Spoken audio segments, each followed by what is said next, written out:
أعوذ بالله من الشيطان الرجيم. بسم الله الرحمن الرحيم. الحمد لله رب العالمين، والصلاة والسلام على سيدنا ونبينا ومولانا محمد وعلى آله وأصحابه وأتباعه وأمته أجمعين. أما بعد، السلام عليكم ورحمة الله وبركاته ومغفرته ورضوانه. Қайырлы түн, құрметті мұсылмандар, бауырлар, қарындастар, үлкен кіші жамағат, Аллах Тағала баршаларыңызға риза болсын. Бүгін бізде бір жақсы хабар болады. Біраз сауалдарыңызға жауап іздеп көреміз бірге. Бүгін бізде қонақта, Құдай қаласа, елімізге танымал қарындасымыз, әнші, өнерде аты шыққан, қазір Алланың дініне, сонымен қатар психологияға көп еңбек жасап жатқан, біраз қарындас қыздарымызға жақсы бағыт беріп жатқан бір қарындасымыз бар, Индира Расылхан деген. Сол Индира Расылхан қарындасымызбен бүгін сұхбат болады. Мен өзім қазір сапардан келдім. Сол мүмкіншілік болып, бүгін көптен бері рет айтылып жүрген еді. Сондықтан бүгін бисмилла деп сол қарындасымызбен Құдай қаласа сұхбат құратын боламыз. Соңында мүмкін сауалдарыңыз жиналып жатса, сауалдарыңызға жауап береміз. Алла Тағала өмірлеріңізге, өздеріңізге қажетті болған нәрселердің біразы қамтылады деген ойдамыз. Жалпы көп мәселе былайда, біз көбінесе проблеманы жаттан іздейтін жағдайымыз бар. Сондықтан соның шығу жолы, қалайша шығамыз, және күнделікті болып жатқан мәселелерді қамтимыз. Енді десе де біразды сіздерменен айтып жатырмыз, десе де біраз басқа қырларынан иншалла көрсетіп ниеттенетін ойымыз бар. Алла разы болсын. Жалпы бір мынандай нәрсе бар да, бізде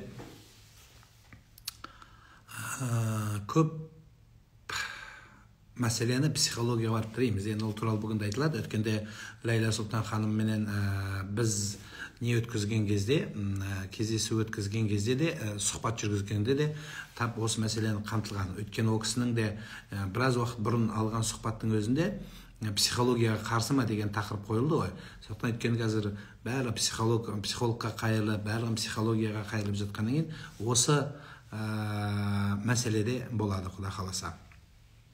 Сондықтан қазір қарындасымыз запрос жіберсін, иншалла бірге өтетін боламыз. Егер үйге қара мысық қайта-қайта кіргісі келсе не болады дейді. Жаураған шығар, үйге кіргісі келген шығар. Кіргізіңіз, ода тұрған ештеңе жоқ. Қара мысықтан қорықпаңыздар. Ана бір ғалымнан сұрапты, жолдан қара мысық өтсе не болады деп. Бір тышқан өледі деп жауап берген екен. Бір тышқанның ажалына көрінді деп. Сондықтан оған мән бермеңіздер. Алла Тағала жақсылығын берсін. Жалпы мысықты қорғау, мейлі итті қорғау, оны сақтау, оған өмір өліп баратса оның жанын алып қалудың өзі үлкен сауап. Бізде тек қана адаммен есептеме емес, барлық жағын қамту. Тура сол сияқты ағаштың өзін бет албатты қия беруге болмайды. Неге? Өйткені бұл қажетті болған нәрсе, адамның өмірінде маңызды нәрсе. Ертең сізге болмаса біреуге пайда беретін дүние, сондай.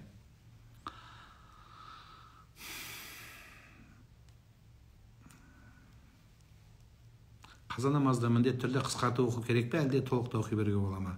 Қысқартылмайды. Өзі 4-еу болса 4-еу оқисыз, 5-еу болса 5-еу оқисыз. Өзің ретімен болады.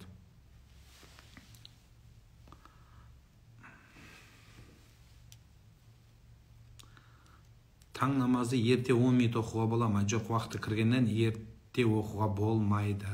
Өз уақытысы кіру керек. Мені ұнатып жүрген қызым менен 3 жас үлкен дейді. Енді 3 жас үлкен болса, негізі жақсы нәрсе емес. Неге? Өйткені әркім тең-теңімен тезек қабымен, бірақ қарап көру керек. Енді көңілдеріңіз бір болса 5 жас бел құрдас дейді, оны және ешкімге айтып өтпей қойыңыз. Үйдегілерге, туған туыстарыңа, нағашы, жиен, бұл кісілер үлкен болды, менен үлкен деген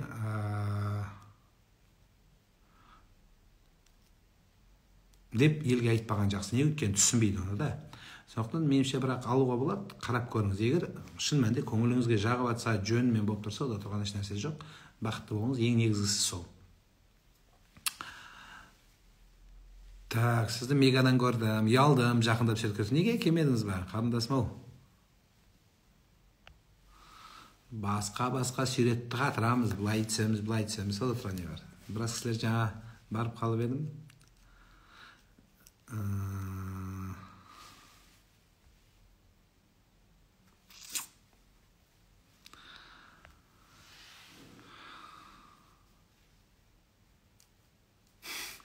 Қожаңыз адам екен дейді.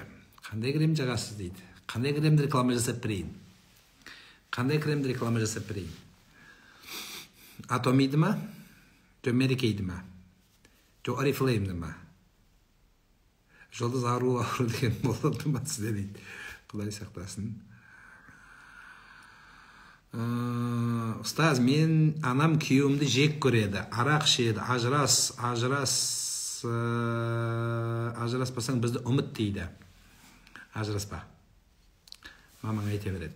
Мамаң шешпейді сенің тағдырыңды. Сен ұзатқан күні мамаң сенің тағдырыңды сол күйеуіңе табыстаған жан. Сол ажыраспа. Мамаңды ұмытпайсың. Мамаң сенен кетпейді ешқайда. Мамаң сенен ешқайда кетпейді. А күйеу кетсе қайтып келмейді жан. Сондықтан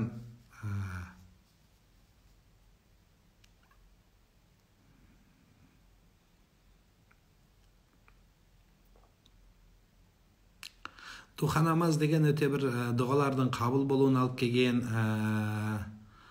үлкен бір құлшылықты намаз. Нәпілдіге жатады. Нәпіл болса да оқуға кеңес берер едім. Жақсы. Біздің қарындасымыз қайда? Индира Расылхан қарындасымыз.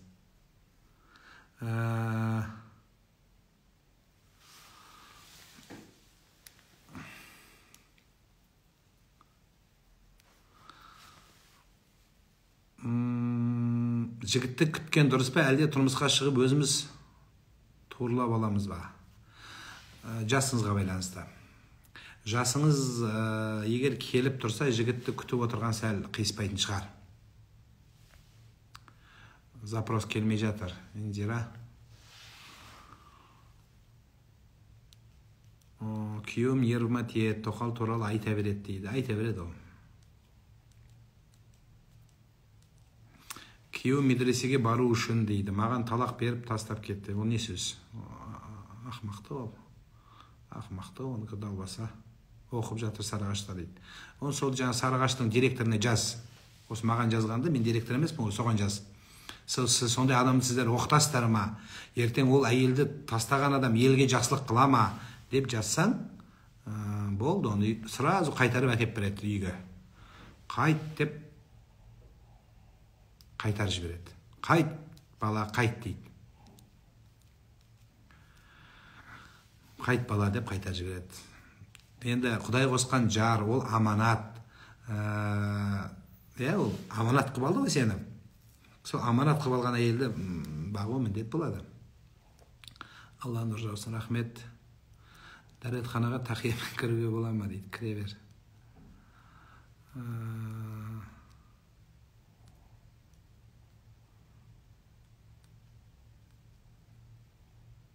Жаңа президентіміз жаңа тарих құтты болсын, дұрыс айтасыз. Енді иншалла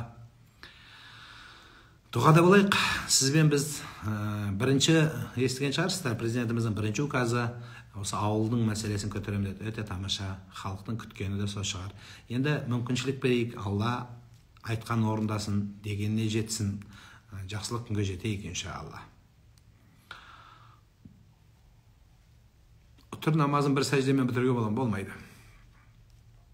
Мен сүре жаттап жүрмін, қателесіп кете беремін. Ештеңе етпейді. Қателесіп жүріп жаттайсыз. Ана ютубтан қосып қойып, қайта наушникпен тыңдаңыз, жақсы болады. бастырылып қала берсең оқытылу керек. Енем қайтыс болып кеткен, бірақ қайнатам бар, үй тірлігіне, қазан ошақ істеріне қайнатам араласа береді, ұсақ түйек істердің бәріне сөйлеседі. Не істеп болады? Үндемей жаным, шыда. Енді өзі сондай, ол әр адам табиғаты әртүрлі ғой, бәрі сен мен, бәрі сен сияқты боламайды. Біз бәріміз солай есептейміз ғой, мендей болады деп, ол сендей боламайды. Сондықтан үндемей ақ қой.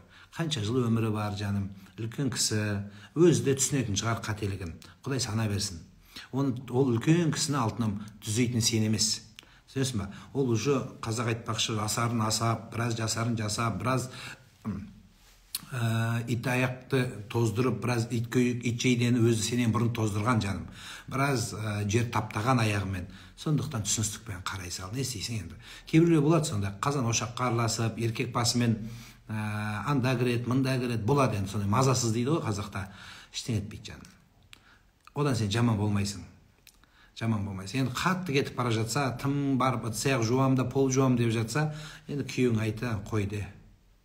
Оған енді әйелі қайтқаннан кейін не аңсап жатыр ол, бір кімді алып берер екен, біреу алып бере ме деп жатыр, сондықтан көр жаным. Так, запростарды бір көріп жіберейін. Запрос келмей тұр сізден. Қарындасымнан.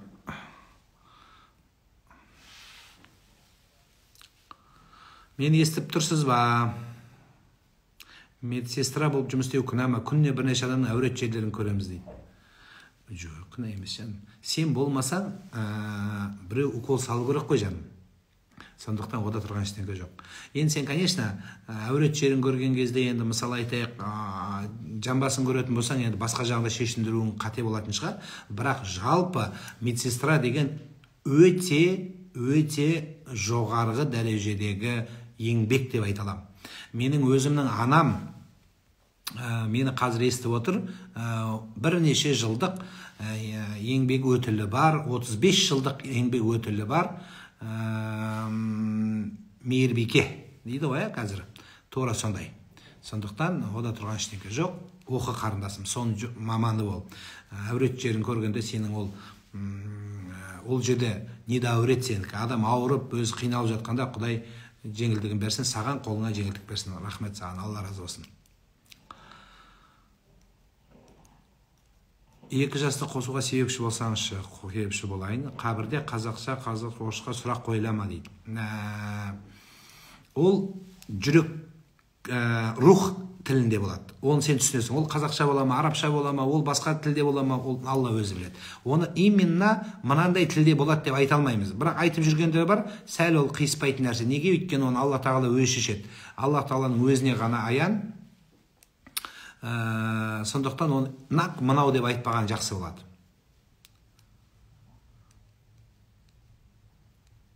Сапар намазы өтір уәжіп тура солай оқылады. Қысқартпаңыздар. Баршаларыңызға рахмет. Анамызға маған дұға қылып жатсыздар, рахмет айтып жатсыздар. Алла разы болсын. Кей кезде кейбір менің хабарларымда жаңағы уағыздарды қиып алып, тек керек жерлерін салып, және басқаша мағына шығып кетіп жатқан жерлерді көрсеңіздер, астына жақсылап комментарий түсіндірмесін жазып қойыңыздар. Ер кісі гинекологқа қаралуға бола ма, күнә бола ма дейді. Жоқ, күнә болмайды жаным. Енді бүкіл қаланың ішінен ер іздеп барма енді сенде. Бірақ лажы келсе қарала бересі, одан қандай мәселе жоқ.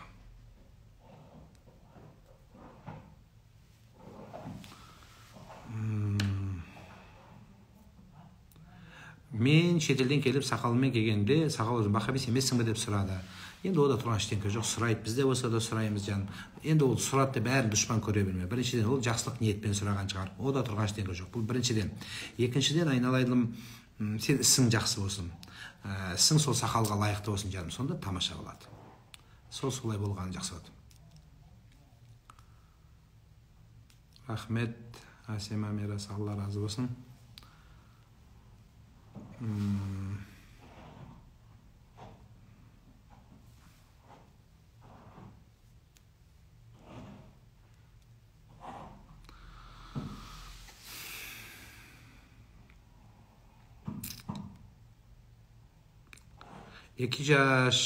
эки жакта жүргөн, кандай болот, туурабы, ал башка областта, мен башка, кыйналып кеттим, 2 ай болду жашаганыбызга дейт.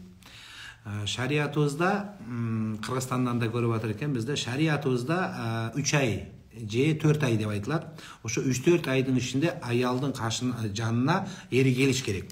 Келбесе, сени тияка алып кетиш керек. Ошо башка кай жакта жүрөт, ошо облуска. Россияда жүрсө, Россияга алып кетиш керек. Андан кийин ал жакта ал ойноп жүргөн жок да. Сени асырайм, сага акча табам, акча чогулталы деп жүргөн адам болсо, ага эчтене демей ак кой. Жашагандарыңа деле 2 ай эле болупту. 2 ай деген эмне ал? Эчтене деле эмес.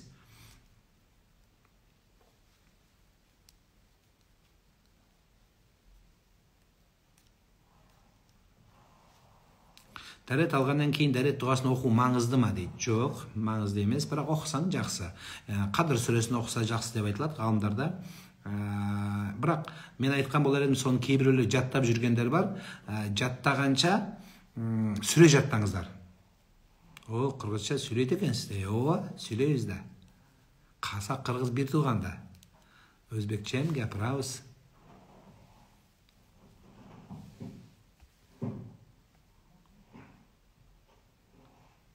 Ой, кыргызча сүйлөйт го дейт.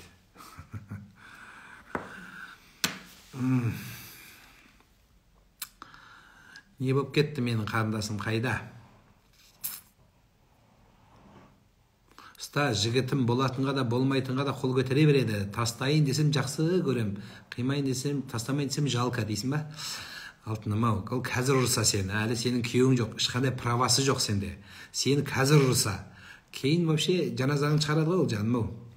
Сондықтан енді өз өмірің, әркім өз өмірінің иесі, алтыным, өзі шешет өз өмірін. Сондықтан көріңіз, ойланып көріңіз, әлде шешіңіз тағдырыңызды. Қазір мен сіз жоқ, бит десем, ол кейін сіз басқа жағдай болып қалса, енді біз жауап бергім келмейді, алтыным. Сондықтарған көріңіз, ойланып. Запростан көріп тұрған жоқпын сізді. Неге эко жайлы айтпайсыз? Айттым жаным, эко туралы көп айтып жатырмыз. Эко шариғатта рұқсаты бар. Одан кейін барып өзіңнің күйеуің, өзінің әйелі қатысу керек. Аябай жақтыңыз, маға чуақ ажы ұшындай еле дейді, раматлық чоң алым еле ал. Ал киім ал, алғайдағы алым. Біз еле кечінебіз. Міне енді қарындасым қосылдау деймін. Дәл өзі. Ал принять қылайық.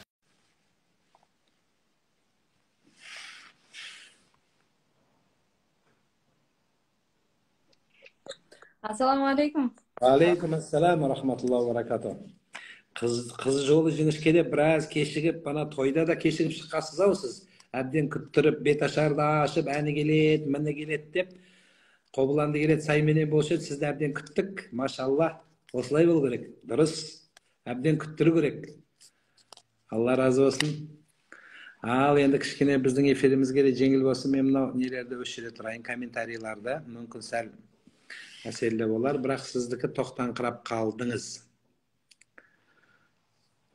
Қарындасым тоқтап қалдыңыз. Включить комментарий. Ал, қайтадан көрейік.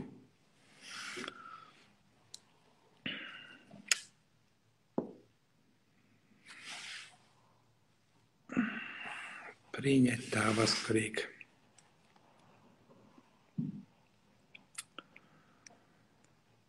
Суррогатная мать. Ал, ассаламу алейкум қарындасым тағы да. Алейкум ассалам, рахматуллахи баракату. Қалайсыз, жақсымысыз, аға? Алхамдулилля, Алла разы болсын. Өзіңіз айтқандағыдай кішкене бағамды арттырып, шама сөйтіп жатқан жайым бар. Ой, солай болу керек.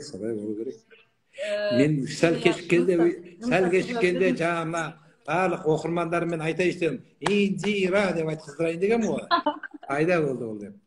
Алла разы болсын сізге. Баршаларыңызға күтіп отқан жандар. Негізінде бұл эфирді мен біраз уақыттан бері күттім.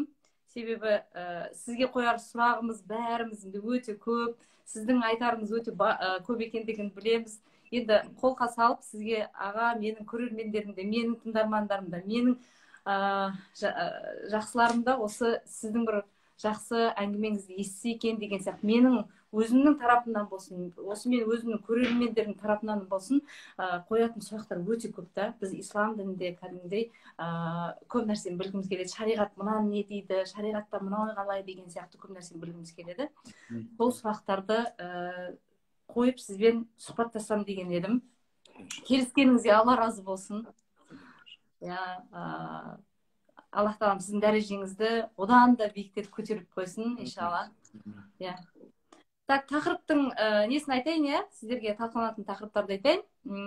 Ерлі-зайыптылардың қарым-қатынасы. Осы жөнінде сізден талай айтып жатсыздар, бірақ дегенмен де бұл жердегі әйел мен ер азаматтың шариғаттағы өзінің үкімдері бар. Сол үкімдері қандай болу керек? Ер азамат танысқаннан кейін қандай болу керек? Қызға деген қарым-қатынасы. Одан кейін жаңағы бізде қазақта сөз бар ғой, қыз кезінде бәрі жақсы, жаман қатын қайдан болады дегендей, бұл нәрсеге негізінде басты кінә кімнен? Бисмиллахир-рахманир-рахим. Алхамдулиллахи раббил аламин. Вассалату вассаламу ала саййидина ва набийина Мухаммад ва аля сахби ажмаин. Амма ба'д. Құрметті көпшілік қауым, құрметті қарындасым, өте бір қажетті тақырып. Енді бұл күнделікті айтылып жатса да, мен өзім ойлаймын, адам болғанша бұл қияметке дейін жалғасатын тақырып. Өйткені екі жас болған жерде саяқ сылдырламай тұрмайды. Оның үстіне шайтанның ең қуанышты күні бұл еркек пен ер мен әйелдің ортасын бұзуы, ортасына дау салуы, жанжал салуы. Кезінде мынандай бір риуаят бар. Осы сөзге арқау болатын.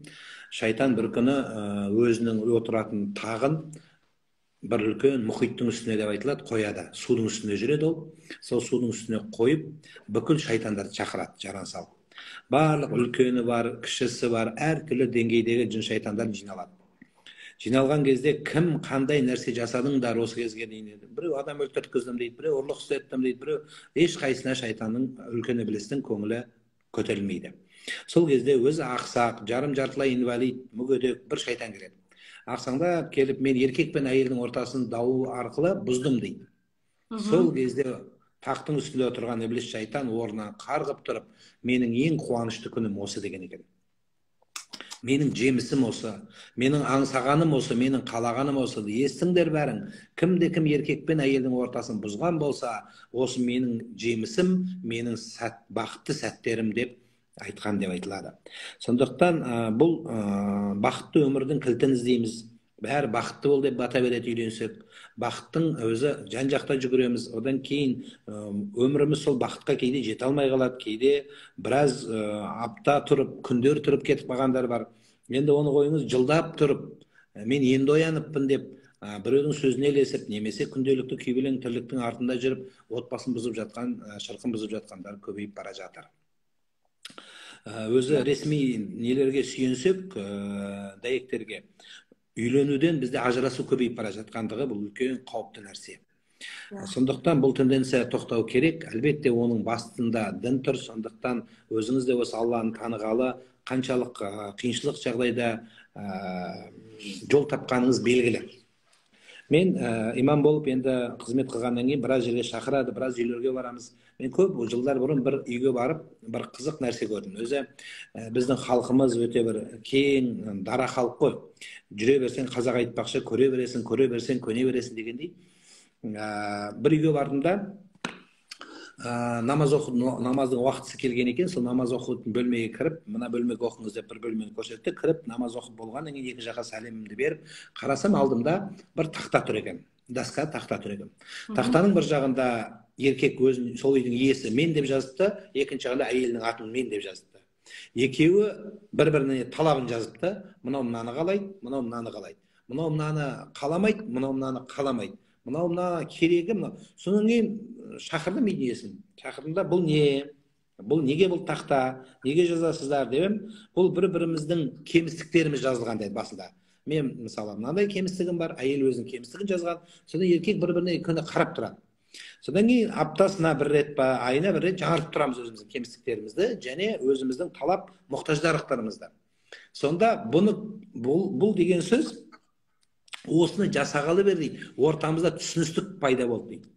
Одан кейін түсіністіктен кейін біз бірімізде, мен мына жаңа ғана әйелім жазған дейді, көзім алдында тұрады дейді, кешке дейді. Бұл осыны сұрап жатыр, біз ұмытып кетеміз ғой. Жасыратын жоқ. Ата-ананың тіпті ана өзіміздің ата-анамыздың айтқанын ұмытып кетеміз дейді да. көз көрген болғаннан кейін ол Бәрекелді. Көз көрген нәрсе қайидул илма бил китаби, білімді жазумен бекіт деген сол өте дұрыс. Бізде қағида бар дінімізде, жазумен бекітілген нәрсе ол тез есте сақталады. Тіпті анау Құран жаттай алмай жүрмін дегендерге жаз деп айтамыз. Намаз жаттай алмай жүргендерге жаз деп айтамыз. Жазған сайын сіздің ойыңызда жақсы қала береді көп нәрсе. Сөйтіп бір-біріміздің жазғанымыз есімізде қалды, одан кейін жадымызда сақталды, одан кейін қарым-қатынасымыз жеңілдеді, бір-біріміздің түсіністігіміз жеңілдеді. Мен уже ол айтпай тұрып, ар жағында оның кемістігі мынандай еді ғой деп уже бір ойын оқи бастадым дейді ер адам. Кейін әйелімен сөйлестім. Сөйттік та екеуінің де ойы сол бір жерден шықты. Бұл деген сөз не? Бұл деген сөз еркек әйел өз-өзін тәрбиелесе, бұл екеуі ұрпақ тәрбиелеуге кірісті деген сөз. Өйткені осы екеуінен ұрпақ тәрбиеленеді. Екеуі бірін-бірінен біз қашан тәрбиелейміз? Балаларымызды өсіп, уже школды бітіріп, ана студент болып жүргенде тәрбиелегіміз келеді. Ол кезде ол бұрылады да, сендер өздерің бізге не айтады? Вы сами разберитесь дейді. Өздерің шешіп алыңдаршы бірінші дейді. Өзіміз әйеліміз еркек бір нәрсе айтады, әйел бір нәрсе айтады. Еркек аузын ашып қойып, мына кімнің әйелі деп, әйел айтады, мынау кімнің байы деп, бір-біріне түсінбестікпен қарайтыны сол. Ана қазақтың сөзі бір несі дұрыстау сөз, бәленшенің ақылы түстен кейін кіреді деп. Бала өсіп, бұғана қатып, жаңағы шүйдесі қатып қалған кезде, мына майы мына жерге жиналған кезде, жаңағы қазіргі анау дәрігер айтпақшы, мына жерде горбинка шыққан кезде ғана, ой, былай жүр дейді, ол қалай жүреді ол. Сондықтан отбасылық қарым-қатынасты атамыз қазақ өз философиясымен дініміздің шеңберінде, имандылықтың шеңберінде әйелді басынан, баланы жасынан деген қағиданың ішіне апарып байлап қойған. Сонда қарым-қатынас қателеспеу үшін. Бұл дүниеде қателеспейтін адам жоқ. Бәріміз қазір қателеспейтін адам жоқ. Айтыңыз. Осы жерде бір сұрақ. Әйелді бастан деген сөзді негізінде ер азаматтар кішкене басқаша өздеріне келтіріп айтқан. Қазір келеміз. Осыған бір өзіңіз бір тоқталып өтіңізші. Сондықтан түсіністік бізде сәл кішкене бір беткейді ғана болып қалғанда, бір беткейлі, бірақ жақты ой, бір пікірлі болып қалған. Бұл жаңа сіз айтқандай еркек әйелді бастан деген сөз баста кірген күннен бастап, жаңағы тура сол келіп басынан өзінің қалауын, өзінің мұқтаждығын, ол үйленбей тұрып айтып қойып жатыр ғой қазір жігіттер. Үйленбей тұрып, бір жақсы ұстазымыз бар елімізде, Ризабек Батталұлы деген. Сол бауырымыз айтқандай, сол ұстазымыз айтқандай, еркектер үйленбей тұрып сынып қалып жатыр дегендей, сол үйленбей тұрып сіз бүкіл ана қыз балада, ұл балада өзінің ана бүкіл карталарын ашып, маскаларын шешіп, содан кейін оның ар жағы уже көрініп тұратын халге жетіп қалды да, әйел әсіресе қыз бала, келіндер кішкене бір жасырылған бір құтыдай болу керек та. Не үшін қыз балаға орамал тағады, өзіңіз тағып отырсыз? Не үшін? Өйткені оны жасырып құрметтеу үшін. Мысалы айтайық, базардан конфет алған кезде конфеттің неғұрлым сыртындағы орамасы қаттырақ болса, соғұрлым оның құны да жоғарырақ болады. Ал енді әшейін арзан комбинетті килограммен, тоннажбен алдыңызға деп төгіп тастайды. Бүйтіп қарасаң ішінде әртүрлі нәрсе жүреді, сондай. Сондықтан мен өзім ойлаймын, бұл оны бірінші күннен өзіңіздің қалауыңызды айтып түсіндіру. Анау бір өзі жиі айтып жүрген бір не сөз бар, енді бір адамның көңілін көтеретін. Сөйтсе тыңдармандарға жаңағы өткенде айтып эфирлерде жүр ғой тарап. Еркек үйленетін кезінде жаңа әуел баста басынан деп шарт қойып алған ғой. Ол кезде ата бабамыз тақия киген. Соны тақия киіп, мен тақиям осылай тұрса дейді, көңілім жақсы. Егер бұлай тұрсам, настроением жоқ, маған сөйлеме дейді ғой. Сөйткен кезде әйел де айтады. Жақсы, мен де айтайын дейді. Сіз келе жатқанда мен күлімсіреп, иіліп сәлем салып тұрсам, онда жақсы дейді. Сіз келе жатқанда қолымды бүйіріме таянып тұрсам, маған бәрібір дейді, сен тақияң қайда болғаны дейді. Сосын барма жоқ па, тақияңа бәрібір маған дейді. Сол сияқты ғой. Сондықтан әуел бастан келісіп, өзінің орнын жеткізіп, еркек бір өзінің сөзін деп, бізде барлығының, бізде мынау компромисс жоқ, ортаға келу жоқ. Жаңа айтқанда мен тек қана талап етушіміз да, сен мынаны істеу керексің, сен де мынау болу керек, сен де мынау болу керек, сен маған тек қана бәрін істей бересің. Енді ол адам ғой, екінші жақта оның да ойы бар, ол да бір ортаға кіргізіледі. Содан кейін сый салмай, әбден осы жерде мен қорлық көрдім деп, жанұясы бұзылып жатқанның да басы сол. Сіз үйленетін кезде ана имамның алдында, басқа жерде уәде беріп алдыңыз ғой. Мен бағам, мен асырайым, мен осының қамқоршысымын, мен осының білмеген үйретем деп алғаннан кейін сол уәдеге опа жасау керек мұсылман адам. Ең басты мынандай ғой, қайбір енді қыз кезінде барлығы да өзінің білмейтін үйіне, ешқандай танымайтын үйге бір адамның ғана махаббатына сеніп, қолынан жетектеп кетіп бара жататын болса, қолынан ұстап соның артынан кетіп бара жатқан кезде, егер дәл сол қарым-қатынасты, қыз кезіндегі қарым-қатынасты жасамай ер азамат басқаша болып кететін деп отырса, мен сонда не үшін жүрмін деген нәрсе ең бірінші әйелдің бойына сол келетін сияқты да. Не үшін жүрмін? Мен осының етегінен ұстадым ғой. Мен осының айтқанына көніп, осы басқа үйге келдім ғой, өзімнің үйімді тастап келдім ғой деген сияқты бір, бұл жерде міндет емес, бірақ дегенмен де бір әйелдің бір көңілінде бір қаяу қалып қоятын болса, ол ары қарай соның барлығы дамып кете беретін сияқты, қалған барлығы реніші де кете береді да ары қарай. Менің ойымша солай сияқты. Иә, негізі ол бар, бірақ шайтан осы жерде бір нәрсені түсіну керек. Егер біз тура сіз айтқандай қылып түсінетін болса, біздің қыздар, біздің еркектердің басым көпшілігі әйелдің көңілінен шықпайды, әйелдің көңілінен көп нақты еркек шықпайды. Онда менен сен деп келдім ғой деп айтатын болса, бұл бір адамға байланбайды өмір. Жоқ, менің айтайын дегенім мынандай нәрсе да, сен деп келдім ғой деп міндет қылып емес бұл жерде. Іштей оның барлығын күйеуіне айта алмайды оның барлығын.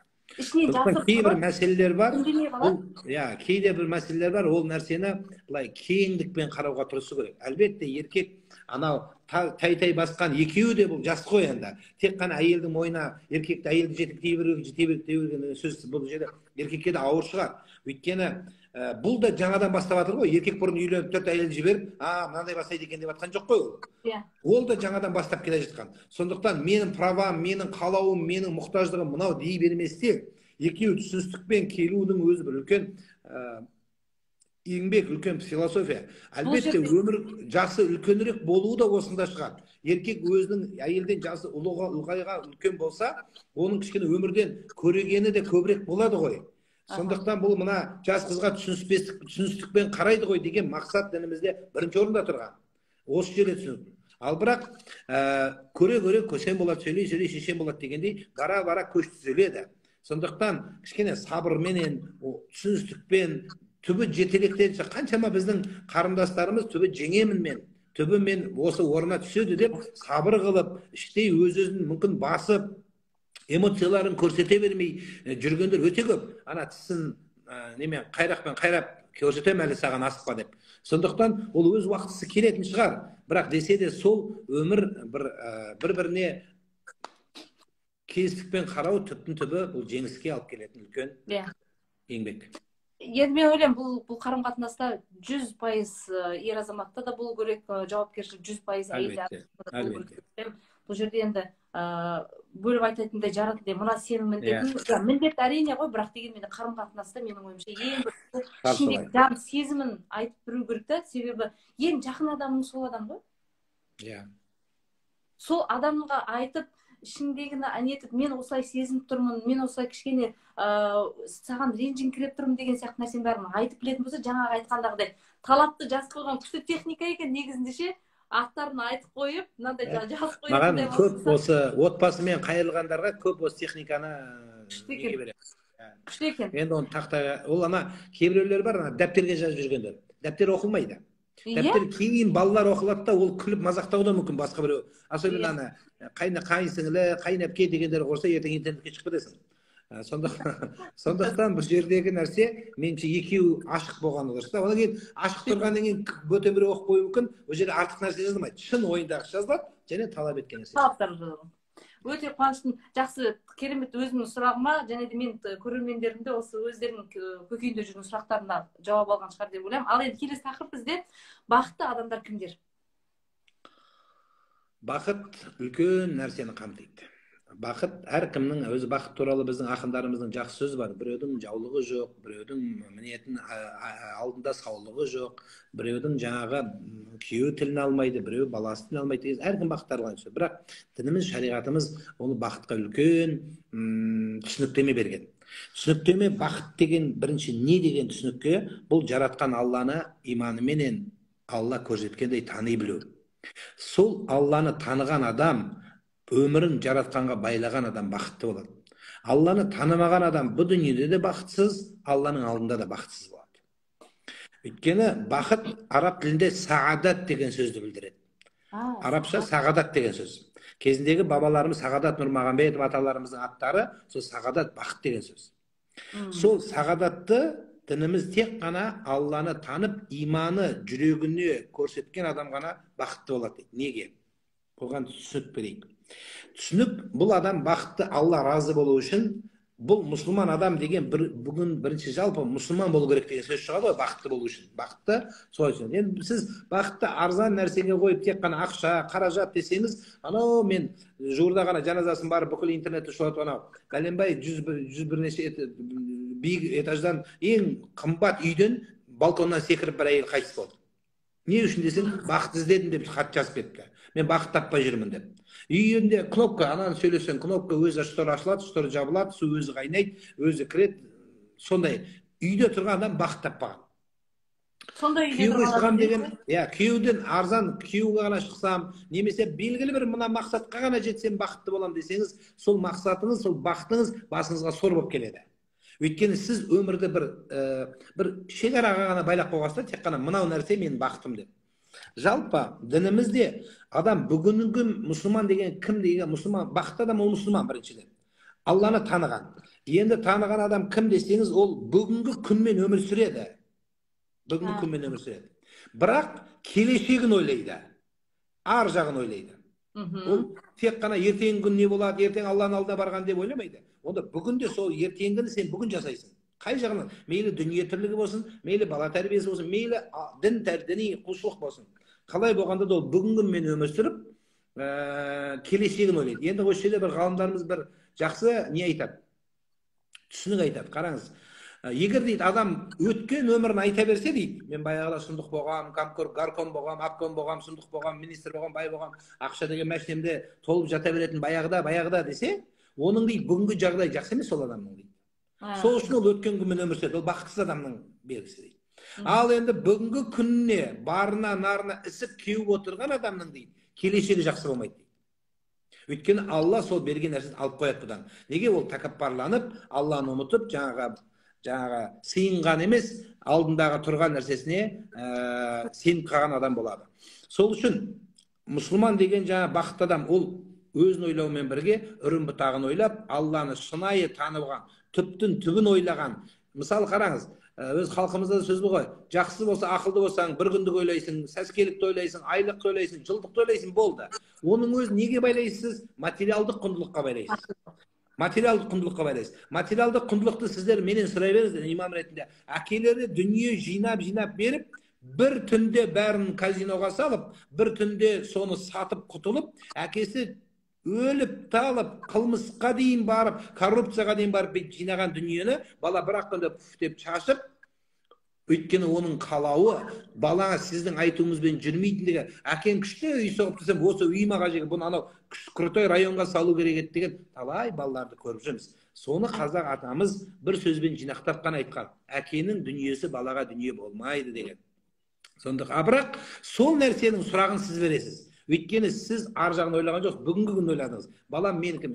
Мен 90 жылдары бір үлкен ағамызды танимын, әлі күнге дейін ол кісі бар. Мен сол енді жаңадан оқу бітіріп келген кезінде маған енді бір дүниесін көрсеткізіп гаражына кіргізді. Гаражы 2 қабат екен. Бірінші рет көрдім 2 этажды гаражда. Сенесіз ба? Волга 31 деген, 24-31 деген ол жерде ең алдыңғы башы. Соның 5-еуі тұр, 5 қызы бар, 5 қызына 5 Волга алып қойған. Шын айтсам, мен ол кезде Волганы көрмеген, 5-еуі тап-таза жуылған, дөңгелектерін көтеріп қойған. Қазір сол қыздар бой жетті, 20-20, алдыңғысы уже апа болуға жақындады. Сол қыздарға қазір берсе, мына Волгаға мін деп. Сіз такси заказ бергенде, такси Яндекске сізге Волга келсе, сіз выбирать ете алмайсыз Волга орнынан. Білмеймін дейсіз оған. Мысалда ол жап-жаңа әлі жүрілмеген. Мысалда сондықтан әр нәрсе өз заманында, өз қалауында болу керек шығар.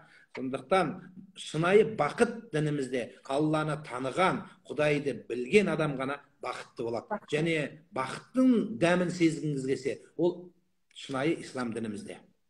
Енді осы неге сұраққа да саятын сияқты, жаңа менің келесі тақырыбым шариғатпен өмір сүру қиын ба дегендей. Көбісі жаңағыдай шариғатпен өмір сүретіндей болатын болса, қыз баласы әсіресе мен орамал салуым керек, бірденен ойына сол келеді, жаңағыдай орамал жалынып жүрген қыздар келеді. Одан кейін барып жаңағыдай боянбауым керек, болмаса жаңағыдай мен өтірік айтпауым керек, мен өтірік айтып қоямын ғой деген сияқты нәрселер өздеріндегі тия алмай жүрген нәрселеріне қорқып, көбінесе қиыннан қорқатын сияқты да. Яғни шариғатпен өмір сүрген қаншалықты жеңіл екендігін осы жерде айтып кетсеңіз деп ойлаймын. Діннің өзінің қағидасы бар. Сіз имандылыққа жүрегіңізді байлаған сайын Алла сізге тартыла береді. Сіз оны от сияқты көре берсеңіз, қаша берсең, ол саған ешқашан нәсіп болмайтын от болады. Сондықтан ол нәсіп болмауы мүмкін. Мысалы, қазір көп мешіттердің маңайында жәннен асхана, халал, хатымхана деген аттармен салынып жатыр. Енді сәл ауырлау болса да айтуға тура келіп тұр. Сол мешіттің қасындағы асханадан, кафесінен мыңдаған адам тамақ жеу мына нәсібінде бар. Бірақ 4 метр басып, мешіттің ішіне сәждеге кіріп басын қою санаулы адамның ғана нәсібінде бар. Қалған нәсіп етпейді. Өлген адамды көріп, содан тәлім алатын адам, ол санаулы қалған адам бар. Сол үшін дін бұл сіздің түсінсеңіз бақытыңыз. Ата бабамыз, біздің халқымыз осы екі қазынасымен келген. Біреуі дәстүрі, біреуі одан жоғары тұрған діні. Осы біздің сол сенім нанымыздан Құнанбайлар шықты, Абай атамыз шықты, Мәшһүр Жүсіп, бұл бізге белгілер. Қаншама белгісіз болып, өз әулетін жетектеп, Аллаға танытып кеткен. Қазір анау 6 сағатта ұшып баратын Меккеге дүниесін сарып қып, сол жақта жан беріп, мүмкін келгеннен кейін ұрын бұтағын бүйтіп тәрбиелеп кеткен ұлыларымыз бар. Оларды ұмытпауымыз керек біз. Олар бізді ақылға салып тәрбиелеген жоқ. Психологияға салып тәрбиелеген жоқ. Олар бізді дінге салып тәрбиеледі. Діннің бесігіне салып тәрбиеледі. Сондықтан мұсылман адам егер мынау маған қиын дей беретінімізді қиындай береді. Оның үстіне бізде кешегі кеңестік кезден қалған түсінік бар, дін апиын деген бар. Соны дінге кірсем, анау жаңағы баяғыда мен бір жерде біреу қолыма бір шемішке берді пісте. Соны бүйтіп шағып отырсам, біреуге айбай астағфирулла, сіздер шемішке шағасыздар ма дейді біреу. Сол сияқты дін сізге сондай проблема болса, содан қаша берсең, анау адамды бүйтіп көре берсең, пайғамбар сияқты көре берсең, ол діннен қаша бересің. Ол сіз сияқты адам, оның да өмірі бар. Неге пайғамбар адамнан шықты? Алла тағала қаламды неге пайғамбарға мына сөйлетсе құдіреті жетпей ме? Жетеді ғой. Бірақ неге бұны жасамады? Өйткені ол өмір сүрсін, соған қарасында үйренсін деді. Көп кейбір мәселе Құранда жоқ, мысалы. Соған қарап, былай жату керек, былай әжетханаға кіріп шығу керек деген сияқты, тамақты былай ішу керек деген нәрсе бар. Сондықтан дін, сіз былай да өмір сүресіз. Дінсіз де өмір сүре береді. Атеистер де өмір сүріп жатыр.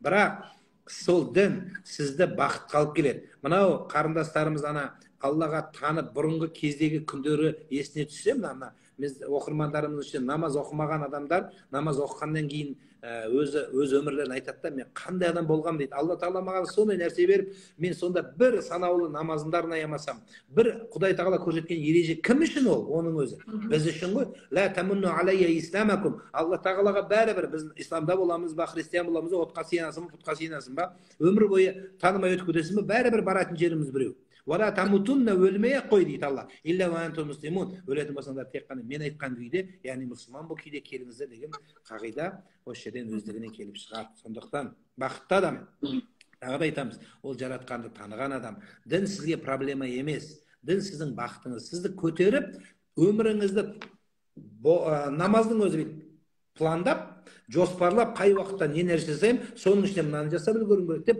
әр күніңізді, сәтіңізді, тіпті сағатыңызды жоспарлап, өмірдің бағытын құруға, дініміздің үлкен адамға бақытты дін екендігі, бақыттың жол екендігі, ол кәміл белгілі.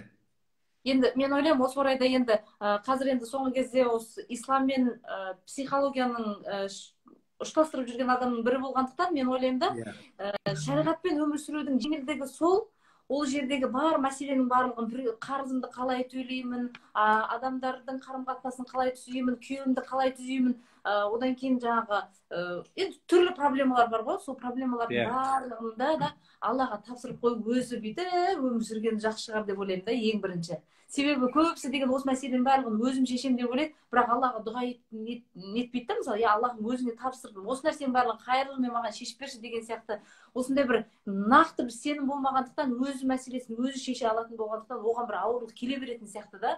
Осы орайда менің ойымша шариғатпен өмір сүретіндей болатын болса, адамға жеңіл шығар деп ойлаймын да. Осы орайда қалай дейсіз, тағы да бір нақтылап осы жағын. Бізде барлығымыз бұл өмірде бақытты өмір сүргіміз келеді да, бір дұрыс, әйтеуір уақытын бос өтпесе екен өмірден бір маңыз. Дін бізге нені үйретті? Ата бабамыз осы көрсеткен, жүріп өткен жолы, дәстүр ұстану бізге не үйретті? Бұл жаңа сөзімен ішінде қостым ғой, мұсылман адам бүгінгі күнмен өмір сүресің, бірақ ертеңгі қияметіңе дейінгі ойлайсың. Өзі ең ақылды кім деп сұрақ қойсаңыз, ең ақылды мұсылман деп жауап береді. Неге? Бүгіндегі рахатыңның түбі тозақ, азап болса, несі рахат оның саған? Бүгіндегі рахатты өмір сүріп жүргеніңнің түбі тозаққа барып түсетін болсаң, сол рахатта не пайда? Сол үшін айтылған шығар хадисте, тозаққа бір адамды салып суырып алған кезде, бұл дүниеде рахатпен сондай бір рахаттықты өмір сүрген адамды қалай өмір сүрдің дегенде, құрып кетсін өмірде жақсылық көрмедім дейді екен, ана тозақтың азабының қасында. Ал өмір бойы қиыншылық көрген адам бір жәннетке бір суырып алса, өмірде мен рахат өмір сүрдім дейді. Өйткені дүниедегі қиыншылығы көздеріне көрінбей қалады. Сол үшін мұсылман адам ол келешекпен өмір сүріп, және өткенге өкіне бермейді. Өткен күнге жаңағы өз-өзін жегілей бермейді. Менде өткен күнде осылай болды, өз-өзін жегілей бермейді. Қайта өткен күнмен күнәсін, қателігін өзіне сабақ қылады, алдына ұран қылады, содан тәлім алады. Біреудің басына тигеннен содан тәлім алады. Кезінде Иса пайғамбардан сұрапты, сенің мамаң жоқ, әкең жоқ. Енді Рухулла, Алланың анасы Мариям анамыз болды ғой. Сонда сенің тәрбиелеген әкең жоқ. Сен кімнен үйрендің өмір сүруді дегенде, мен депті, біреудің қателіктерінен үйрендім депті. Соны мен қателеуге жасамауға тырыстым деген екен. Әлі пайғамбар болған жоқ ол. Алладан әлі хабар келген жоқ. Сол жас баланың айтқаны, мен біреуден тәлім алдым деген екен. Біреуден тәлім алдым. Абай атамыз айтпақшы, адамды ең жақсы ұят, ол біреуге қарап ұялған ұят дейді ғой. Бұнысы не істеп, өзі түгіл біреуді уайымдаған ұят дейді. Сондықтан мұсылман адамның ертеңгі күнге үміті зор болады, жаратқанға үміті зор болады. Хайрихи ва шарри мин Аллахи таала, жақсылық жамандық бір Алладан келеді деп сенеді. Сондықтан қандай да бір қиыншылық келсе, ол сабырлы болады. Ол өзін жегілемейді. Қасындағы әйелінен сен виноватсың демейді. Бізде үйге жұмысты болмаса үйде әйелді жейміз, үйде қырғын болса жұмыстағыларды жейміз. Маңайын бәрі қырып жіберуге дайын тұрғандар көп. Сен виноватсың деп. Сондықтан иманын Аллаға байлап, ешкімге бой бермеген көкірегін Аллаға байлап, сол иманын жаратқанға жалғап, және Құдайдан сұраған кезде, Аллах тағала өзі Құранда айтқан ғой, мен туралыққа бастаған адам ешқашан оны ешкім адастырамайды. Ал енді мен адастырған адамды Құдай оны ешқашан жолға ешкім салатын адам жоқ дейді. Демек, шынайы бақытты адам ол Аллаға өзін байлаған мұсылман, және хайрихи ва шарри мин Аллахи таала, жақсылық та жамандық бар Алладан деп иманын қолына, жүрегіне түйіп, ары қарай тоқтамай кәсіп еткен адам. Қимылдап құламайтын адам, құласа үстін қағып тұрып, әрекетін жалғастырған адам. Өйткені ол білет, Алла мені тастамайтын деп білет. Енді осы орайда бар ғой, мен сізге тағы бір тереңінен кетіп қалып жатсам, енді ренжімесіз. Бірақ кішкене енді Аллахтан тыс ештеңе жоқ. Бәрімізге де, былай айтқан кезде, Алланың білмейтін ештеңесі жоқ та. Сол енді психология. Қазіргі неде біздің енді көптеген коучтарымыз да бар, психологтар да бар, өзінің бағытымен жұмыс жасап жатқандар да бар да. Бірақ дегенмен де осы батыстың психологиясы адамның тәкаппарлығын оятып жіберетіндігіне мен көзім жетті да. Яғни сен өзің пространствоң бар, сен ешкімге ешқандай дәлелдеудің қажеті жоқ, сен өзіңнің индивид екеніңді біл, сен өзің жеке дара екеніңді біл, және де ол тәкаппарлығын оятып жібереді да. Ал енді мынау исламская психология деген нәрсе шықты да қазір соңғы кезде. Енді білмеймін, енді былайша айтқан кезде мұсылманда бір психология болуы да мүмкін емес шығар деп ойлаймын. Себебі деген Құранның аясында, хадисіміздің аясында, пайғамбарымыз саллаллаху алейхи вассаламның өмірімен өмір сүретіндей болатын болса, менің ойымша ол жерде психология деп айтатындай да ештеңесі жоқ та. Бірақ дегенмен де бар әйтеуір адамдарға кішкене жетімірек болса екен, сол біз өзіміздің құрбыларымызға болсын, бізден кейін өсіп келе жатқан сіңілдерімізге әйтеуір бір жол ғой, былайша айтқан кезде. Дінге қарай жолды осы психология арқылы жеткізсе екен хотя бы деп, осындай бір нені таңдап атқан жайымыз бар. Дегенмен де әйтеуір өз арқылы келетіндей болатын болса, бір хотя бы жүрегінде әйтеуір Алланы жақсы көрсе екен, кішкене болса тікелей Алладан сұрап үйренсе екен деген сияқты бір мақсатымыз бар да. Сол енді осы мақсатта менің ойымша енді психология деген жалпы негізі көбісі айтады, ой, ана аффирмация деп айтып жатамыз, мысалы, оның барлығы термин ғой, былайша айтқан кезде, терминдер. Одан кейін медитация дегеніміз бар, мысалы, да. Қазір енді мен соңғы кезде медитация, өзімнің жеке медитациямды шығарып жатқан жайым бар. Себебі медитацияның көбі гипнозға алып кетіп жатады деген сияқты да. Енді осы орайда кей кезде өзіме де сұрақ келіп қалып жатады да. Қалай ол енді шынында да мен жасап жатқан нәрсем, кәсібім қарам емес па, әлде болмасын адамдарды бір басқа неге алып кетіп қалып жатқан жоқ ма, ертеңгі күні оның барлығы спрос бары менен болмай ма деген сияқты өзімде сұрақтарым бар. Сол енді осы сұраққа жалпы менің көңілімнің өзін жасап жатқан кәсібімді болсын, осы қыздарға беріп жатқан әрбір білім болсын, дұрыс бағытта екендігін мен сізден сұрағым келеді, және де менің көрермендерімде әйтеуір осы орайда бір өздерінде қойып жатқан сұрақтар болса, көкейінде жүрген сұрақтар болса, жауап алсақ екен деп жатырмыз. Мынаны түсінейік. Біріншіден, жалпы психология деген нәрсе бар, Психология негізі исламның өзі, дініміз, ол тұнып тұрған психология. Мысалы айтайық, қазір біз кейбір адамдар фитнеске барып жатыр ғой, фитнеске. Егер сіз намазды Алла көрсеткендей оқысаңыз, сізге фитнестің керегі болмайды. Кәдімгі сіңіріңізді тартып тұрып, 90 градус қиылып, кәдімгі тік тұрып, кәдімгі ережесімізді, сол исламнан артық, дінімізден артық психология сіз фитнес таппай қаласыз. Құды сол сияқты, неге ислам бірінші орында тұрады, және жоғарғы орында тұрады, және оған еш нәрсе тең келмейді? Өйткені бұл Алланікі. Ал психология кімдікі? Адамдікі. Жаратқан Алланың ешқашан тең келмейді ғой. Сол үшін біз психологияны ата-бабамыз неге оған кірмеді? Өйткені ол дінді ұстады, салт дәстүрді ұстады. Сол екеуін қатар ұстаған кезде психология өздігінен қажеттікті діннен тауып, өміріне сіңіріп жатты. Енді кейінірек пайғамбарымыз саллаллаху алейхи дүние өтті, сахабалардың заманы өтті, кейін табиғиндер келді, табиғиннен кейін илми рух деп, рух ілімі деп кейінірек психология біздің өмірімізге де ислами тұрғыдан да кіре бастады. Сіздің сөзіңізде сөздің жаны бар. Негізі батыстың психологиясындағының, батыстардың кез келген психологияны оқыған адам Фрейдті оқымай қоймайды. Фрейд өтпейді. Фрейдтің көп тұжырымдамалары, барлығы дерлік, ислам дініне көп қарсы жері көп. Соның ішінде мен бірақ жаңа айтайын, кез келген бала өзінің анасыменен, кез келген қыз өзінің әкесімен қарым-қатынасты, жыныстық қарым-қатынасты қалайды деген теориясы бар. Өйткені оқып шықсаңыз, психологияны оқыған бәрі соны оқып шығады. Бірақ енді ол ар жағын жуып шайып, не керек, жаңағы ол енді сіңбейді, анау мынау деп айтқан. Көп әлемдік деңгейдегі психологтар, қазіргі кітаптар оқылып жүрген, үлгі болып жүрген психологтардың көпшілігі өз-өзін асып өлтірген. Өз сенім нанымын сондай қалып келгенде ол өзі адасып кеткен. Сол үшін біздің ата-бабамыз неліктен адаспады? Бағанаға айтқан тұғырымыз бар біздің. Сенім нанымыз, нық қадалған дініміз бар. Ол пайғамбардың хадисіменен Алланың Құранына байланған. Егер сіздің психологияңыз, айтып жатқан нәрсеңіз Құран мен хадиске негізделсе, ғалымдарымыз көрсеткен жолға негізделсе, Мұхаммед пайғамбарымыз саллаллаху алейхи вассалам қолын бүйтіп алып тұрып, отырып, былай шайқалып тұрып, медитация жасаған кезде, онда біз де қазір басымызды білмеймін шалғытып ұратын, қазір медитация жасаймыз деп, деп секіріп жүргендердің біразын кішкене емдеу керек. Докторханаға барып, психологтармен, психотерапевтермен емдеуіміз керек. Олардың өз кішкене жаңағы кетіп қалды. Сондықтан бұл нәрсе психолог, рух, бұл адамның талап етеді. Рух өзі иманның мекені жүрек болатын болса, пайғамбарымыз саллаллаху алейхи айтқан, сол жүрек ол рухқа байланған кезде адамға рухқа байланған рухани ілім қажет болады. Сол рухани ілімді таппағаннан кейін, ол Құран мен хадиске сүйенбегеннен кейін, ол жан-жаққа бас ұрғылайтын сол. Жаңағы әртүрлі астралдарды іздеп, әртүрлі нәрсені іздеп, тіпті гороскопқа барып байланатын. Неліктен байланады? Өйткені рух қалап тұр да керек нәрсе. Бұл вакуум. Сол вакуумды ол толтыру керек. Немен толтыру керек? Не дүниемен толтырайын десе толтырмайды. Біреулер махаббатпен толтырғысы келеді. Махаббат тез бітіп қалып жатыр.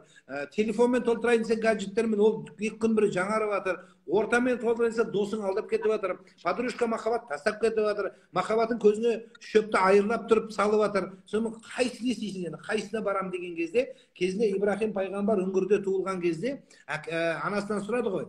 Құдай кім деді? Құдай Намруд патша дегенде, Намруд бірінші айды көрді. Айға сыйынып еді, ай кетті. Мен құдайым болмайды деді. Рухы қалап тұр. Бір иені өзін байлағысы келіп тұр соған. Күнді көрді. Күн менің құдайым деді. Күн батып еді. Бұл да менің құдайым емес деді. Сонда анасынан сұраған, анасы айтты, Намруд патша құдай дегенде, Намруд патша сұлумын ба, мен сұлума дегенде, балам, ананың кез келген бала, қарға баласы таппаған дейді, сен сұлусың дегенде, Құдай өзінен сұлуды жаратпайды. Онда Намрудтың құдай емес деген екен. Құдай өзіне сол жаратпайды. Демек, Алла берген нәрсе бұл жақсы көріп берді дінді бізді ше. Сондықтан біздің кез келген нәрсеміз психология боламы, ол сенім нанымыз, сиынғанымыз, жүгіргеніміз сол иман исламның шеңберінде болса, бұл сіздің дүниенің де бақытыңыз болады. Ал енді жаңа медитация мәселесі. Осы орайда енді айтыңыз. Осы орайда мен де қазір енді нем болып тұрды, қазір көптеген медитациялар жасалып жатыр, және де көптеген бағыттар өте көп бар ғой. Мен деген кей кезде жаңағы гипнозды жасап жатқандар бар, жаңа шегеге тұрып жатқандар да бар, басқасы сіз айтқандағыдай жан-жақтан жан әйтеуір деген қалап тұр, бірақ анда да барып ұрынады, мұнда да барып ұрынады. Қазір сол енді батыстың психологиясына ілікпей-ақ өзіміздің қазақи кәдімгідей жолмен, пайғамбарымыз саллаллаху алейхи вассаламның сүннәтімен, Аллахтың үкім еткенімен әйтеуір жүрсе екен деген орайда, мен қазір енді осы медитацияны осы орайда кішкене байланыстырып, дінмен әйтеуір кішкене байланыстырып, адамдар әкет қалмаса екен, кет қалмаса екен деген сияқты нәрсені жасағым келіп нетіп жатырмын да, ниеттеніп жатырмын иншалла. Бірақ осы орайда енді, конечно, өзімде де сұрақ болып жатады, өзімде де не деп жатады, қалай болады ол ертең күні деген сияқты нәрсені нетемін да. Медитацияның жалпы философиясы исламға келмейді. Исламға түпкі байланбайды ол. Қараңыз, мысалы йога деген бар. Йоганың философиясы құрылған тұғыры бұл дінге қарсы. Біздің ата дінімізге қарсы. Бірақ оның ішіндегі элементтері, жаңағы мына бұлшықеттерді қимылдату, бір бағытта ғана қимылдаймыз ғой, біз жасыратын жоқ, бір бағытта. Енді соны артқа қарай керілу, немесе бір белгілі позада тұру, бір нәрсе, бұл пайдалы нәрсе, оған ешқандай қарсы емес. Сондықтан бұның ішіндегі гимнастикасы дұрыста, ал енді оның жаңа сенім наныммен күн шығып келе жатқанда күннен энергия алу арқылы бүйтіп тұру деген нәрсе өзің бар, бұл исламға қарсы бар. Ал енді бұны қалай исламда не істеуге болады? Исламда осының бір көрінісі бар ма десеңіз, пайғамбарымызға салауат айту, Құран оқу, зікір айту. Бұл да сол медитацияның бір түріне барып қосылады түбі, егер жалпы формасын алсаңыз. Бірақ бұның өзі санға, орынға, мекенге және белгілі бір нәрсеге байланбау керек. Мысалы, адам тек қана зікір жасап, мысалы, салауат деп айтады. Қазір бізде де сондай көп кетті, өзіңіз көріп, жаңа айтқан сөзім қайталанып кеткендей, мынау тек қана дұға оқи берсе, аспаннан 100 000 теңге жаудыратын дұғалар бар ма? Мысалы, тек қана дұға оқи берсе, дұға бұл жақсы нәрсе, бірақ оны жаңағы бекендіретін, орысша подкреплять ететін ол ғибадат болу керек адамда. Әрекет етіп барып дұға қылатын мұсылман адам. Тура осы жерде намазда медитацияның бір түрі Аллаға өзін байлау, арнау, байлану, ол дұрыс нәрсе. Бірақ оның намаздың ғана өзінің уақытысы бар, бір мауқут уақытысы бар, сол нәрсеге байланған. Ал енді жаңағы біздің медитациямыз, мынаны деп айта берсең, мынаны 100 рет айта берсең, 1000 рет айта берсең, мен бай болам, мен бай болам, мен бай болам, бай болмайсың ешқашан. Құрып, жаңағы бай болам деген. Бірақ адам дұға жасағанда, дұға мен үміттің ортасында, дұғада не бар десеңіз, дұға бар, оның артында әрекет бар, қимыл бар. Жатып арманды бермейді адам. Мен бай болам деп. Сен жұмыс істейсің, жер еңбек етесің, тер төгесің, содан кейін Құдай қаласа бай болам, Құдайым деп қол жайып, дұға келеді бұл жерде. бұл жерде сенің ниетің байланады, одан кейін әрекет, осы үшеуі бір жерге жиналады. Сонда бұның құдай қаласа жемісін Құдай береді. Ал енді осының үшеуінен ад-дуау мифтахур рахма, дұға жақсылықтың кілті болады. Қашан? Егер сенде әрекет болса, егер сенде ниет болса, осы үшеуі бір жерге жиналғанда ғана сізде бұл түпкі қорытынды нәтиже шығады. Ал енді ондай айтпаса, тек қана жаңағы бүйтіп отыра берем, мен көп жерде кейбір үйлерге барғанда барам, мынандай қағазға жазып қойып, оны шаптап скотчпен жасап қойып, мен бүгін бақытты боламын деп. Кешке дейін күтеді, бақытты болмайды ол. Неге? Өйткені әрекеті кем да бұның. Сондықтан Алла Тағалаға сол нәрсе байлануы керек, медитацияның қай түрі болса да. Алламен байланыстыру ғой, былайша айтқан кезде, өзіңіз айтқанда исламның шеңберінен алыс кетпей, әйтеуір сондай бір нелер, жаңа бір бағытта, әйтеуір біздің қазақта ол нәрсе енді білмеймін, енді болды болмады, бірақ дегенмен де кішкене адамдарды адастырмау мақсатында деген сияқты нәрсе ғой. Енді бұл да бір менің бір енді себебін сылтауым шығар деп те ойлаймын, бірақ дегенмен де әйтеуір қайтсем осы орайда кішкене адамдарға осы өмірді қабылдау, қандай бір соққы болса да қабылдауы, қандай бір қиындықтар болатын болса да сынып қалмауы, басқа жаман нәрсеге кетіп қалмауы, осы нәрседе осы сақтап қалу мақсатында, өз-өздерін кәдімгі жігерлендіретін мақсатта, осындай қандай бір бағытта болатындай болса, жеңіл кәдімгі қабылданатын нәрсе деген нәрсе ғой. Біз бірақ дінді жеңілдете алмаймыз. Былайша айтқанда, мен білем, дін ол өзі қазығы қағылған, Аллах бізге бұйырған, ол дін, біз ешқандай да жеңілдете алмаймыз. Бірақ әйтеуір бір себеппен осындай келтірсек екен деген сияқты нәрсе мен ғой, енді менікі бір енді бұл себеп шығар. Мен ұқтым, өз сіздің айтқаныңызды түсіндім. Осы жерде бір қосымша қараңыз. Біреу, мына бізде ана кейбір айтады ғой, мен ниетім жақсы дейді ғой. Ниетім жақсы мен дейді. Бір адам, сіз айтқандай дін ол шегеленген нәрсе, ол дайын. Бірақ оны жеткізу тәсілі, түсіндіре білу тәсілі, методологиясы әркімдікі әртүрлі болғаннан кейін көп адам діннен қашқан да сол. Енді қараңыз, кезінде бір адам жатып алып, шейх Хасан ба әйтеуір біреу жатып алғанда, ей мұсылмандар деп қағазға жазған ғой өзінің ойын. Сендер күніне 700 000 рет ла иляха илlallah деп айтыңдар, сонда осындай болады, осындай болады. Содан кейін осы дін тарасын деп, осы сөз тарасын деп, бұл бүйтіп жазған. Мына қағазды 7 рет көшіріп, оны 7 адамға тарату керексің. Таратқаннан кейін сен осындай бақытты боласың, анау осындай болады. Енді жалпы ниет дұрыс. Өз ниеті конкретный болып тұр. Ой, бәрін тура жолға кірсем, бәрі ла иляха илlallah десе, пайғамбарымыздың хадисіне вроде қарсы емес. Мән каламуху ахиру ла иляха илlallah, кімнің ең соңғы сөзі ла иляха илlallah болса, дахалал жәннетке кіреді, сұмдық болады, бәлендей сауап болады деген түр бар. Бұл соны олға қояды да, пайғамбар айтпағанда қараңыз, бүйтіп қағазға жазып түсіреді, соны таратады. Маған хат келеді, мен ашық көремін. Ойбай, бәлесінен аулақ, мен кәлиме айтпаймын, маған кері жоқ оны. Мен 100 рет, 7 рет көшіремді, ары қарай 7 рет таратамын. Сонда түпкі мақсат неге келіп тірелді? Алланың кәлимасын айтуға келген жоқ. İşte 2 рекат намаз оқы дегенде бар, жаңа күшті нәрсе бар. Ең болмаса жазып жатқанда анау ойына бір нәрсе қасын деген мақсатта жасады, бірақ адамдар неден қорықты? Кәлимадан келіп Құдайдан қорыққан жоқ. Мына бәлесінен аулақ, мынаны көшіріп таратып жіберейік деп, ниеті осы жерде бұзылды. Көрдіңіз ба? Бұл дін сондай кемелденген. Аллах Тағала ең соңғы пайғамбарымызға түскен аяттың өзі солай түскен. Мен дінімді кемелдендірдім дейді. Бұған бір нәрсе қосып, бір нәрсе алу мүмкін емес. Әйтпесе, елдің бәрі ойланып, енді біз осынша нәрсе жасадық, Мұхаммед пайғамбардың уақытында ол болмады, давай біз бәріміз мынаны кіргізейік деп, біз өзіміз кіргізсек, басқа көршілер оны кіргізсе, түбінен түк нәрсе қалмас еді.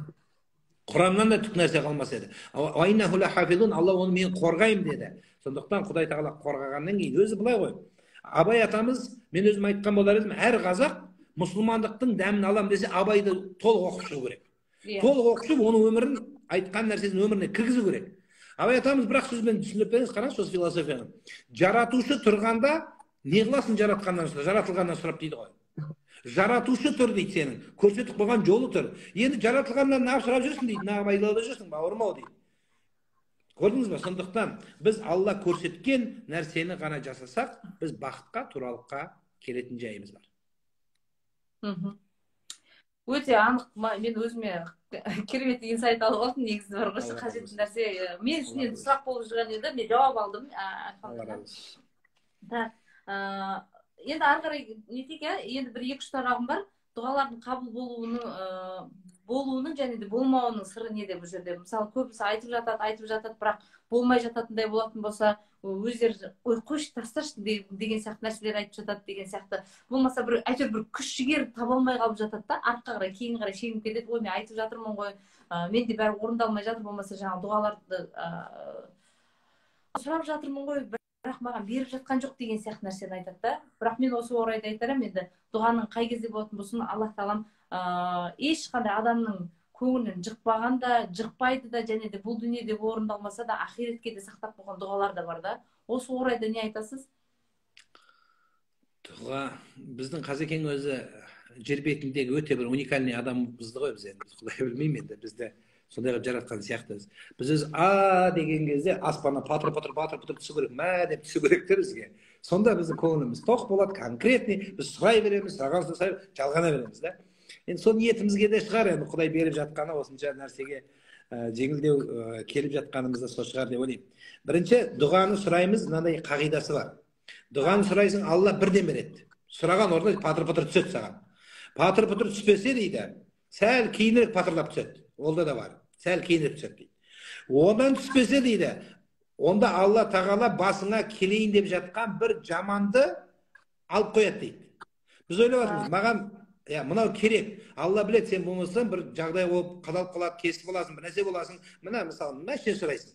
Алла машина алсам екен, машина. Алла тағала біледі, машина алсаң, 4 баллон аласың, расход болады, әйеліңмен ұрсасың, ертең әйелің алдына отырам дейді, сен артына отыр дейсің, ұрып таласып, машинаң жоқ, екі ортада ажырасып кетесің. Соны Алла тағала біледі, саған машина керек жоқ, саған осы жаяу жүріп әйелің қолынан жетектеп жүргенің жақсы деп Алла тағала бір қайғыдан сені құтқарып қояды осы жерден. Бұл үшінші варианты. Енді бұл үшіншісі болмаса, жаңа сіз айтқан қияметке қалдырады Алла ана дүниеге. Ол одан да қайырлысы.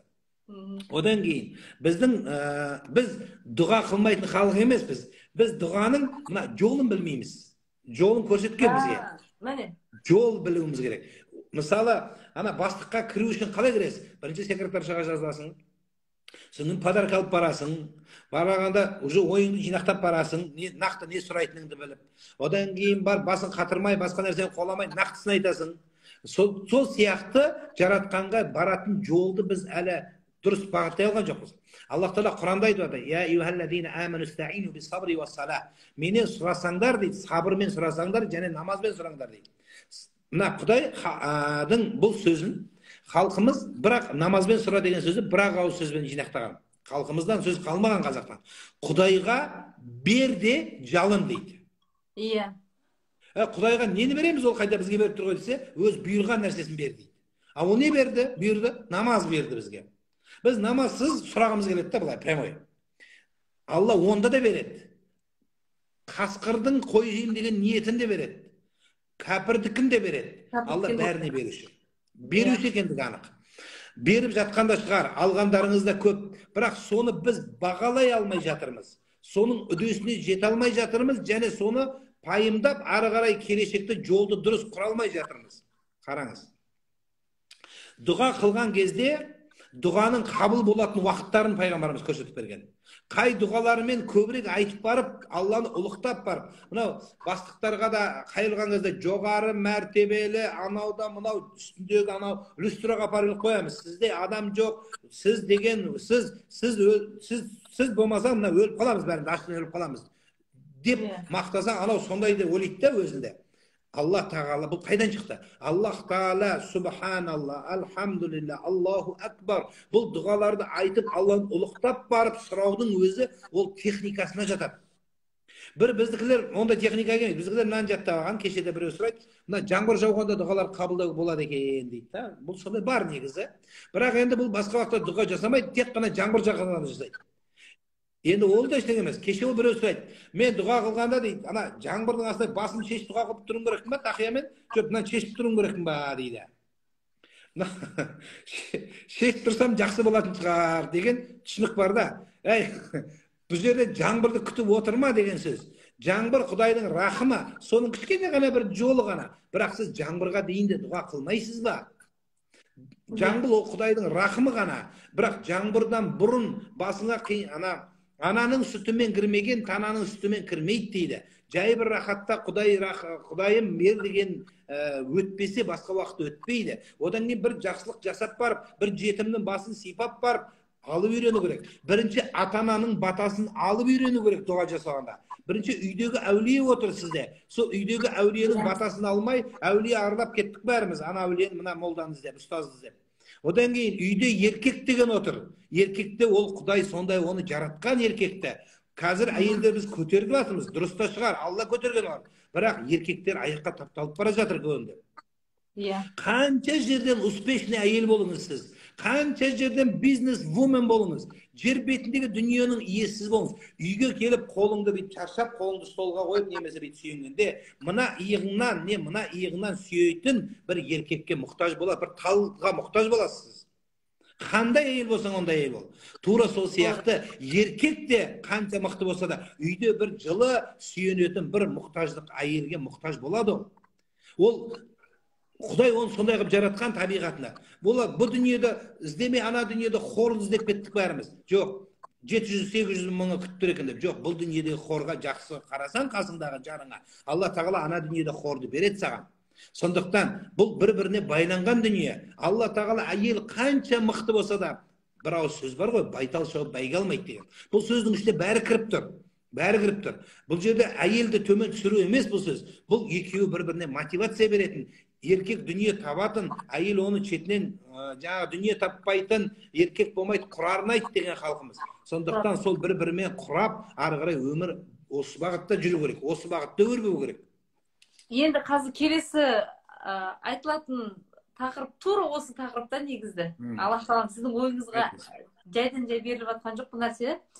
Еркектің ақша табуы әйелдің көңіліне байланысты деп айтады да. Мысалы, әйелі тырысып қалған, бірісіп қалған, қонақ күте алмайтын, қонақ келсе, әйтеуір жайлы бола алмайтын әйел болатын болса, үнемі күйеуіне недовольны болып жүретін, әйтеуір сыртынан күйеуін іштей болатын болса да жамандап жүретін күйеулер болады ғой. Қойш, біреуге айтпаса да іштей жамандап жүреді ғой өз-өзін. Қазір айта береді. Ау. Қазір айта береді. Иә, қазір бетіне де айтатын болды ғой, қазір ешқандай бүкіл Қазақстанға жайып жатыр ғой, точно бетін айтқан. Иә, сондай қазір заман болып жатыр ғой енді. Бірақ дегенмен де сондай еркектің негізі ақша табуы, байуы, кішкене көтерілуі, өзінің еңсесін көтеруі негізі қиын болып жатады. Енді біздің қазақтың сөзі бекерге айтылған жоқ шығар деп ойлаймын. Еркектің басын төрге сүйрейтін де, көрге сүйрейтін де әйелдің. Иә? Енді осы орайда ер азаматтарымыз майдаланып кетуінің барлығында мен айтар едім, негізінде әйелдің де бір көптеген бір себебі бар ма деп ойлаймын да. Себебі өзім әйел болғаннан кейін барып, әйел баласына қарсы шығатындай болатын болсам, сен өзің әйел болып, әйелдің жан дүниесін неге түсінбейсің деген сияқты нәрселерді айтып жатады да. Бірақ дегенмен де айтамын, әйел деген кәдімгідей әйел болу керек. Біз деген ана жарысып ақша табамыз деген нәрсе негізі бізді құртты ғой. Еркектен төмен болмауым керек, мен де ақша таба алам. Ал яғни өзінің азаматынан ақша сұрайыншы десе, тәкаппарлық ұрып баратады мына жерден. Барып мен күйеуімнің алдына барып, мен сонда не ақша сұрауым керек па не? Өзім ақтап аламын ақшаны деген сияқты осындай бір тәкаппарлық деген нәрсені кішкене менің ойымша осы балансты бұзып жатқан шығар деп ойлаймын да. Және де сондай әйелдер көбінесе ер азаматының ақша табу качествосынан айырылып қалып жатыр да. Ер адамды әлсіз етіп жатқан нәрсе деп ойлаймын. Осы орайда қалай болады? Менің жалпы ойымдағы бұл жердегі ақылдылық, даналық деген нәрсенің барлығы да менің ойымша бір кішкене әйел шамалы іздену керек шығар деп ойлаймын да осы орайда. Жаңа сіз айтыңыз, бір сөзін ұстап қалдым. Еркектің табысы әйелдің көңілінде дедіңіз ғой.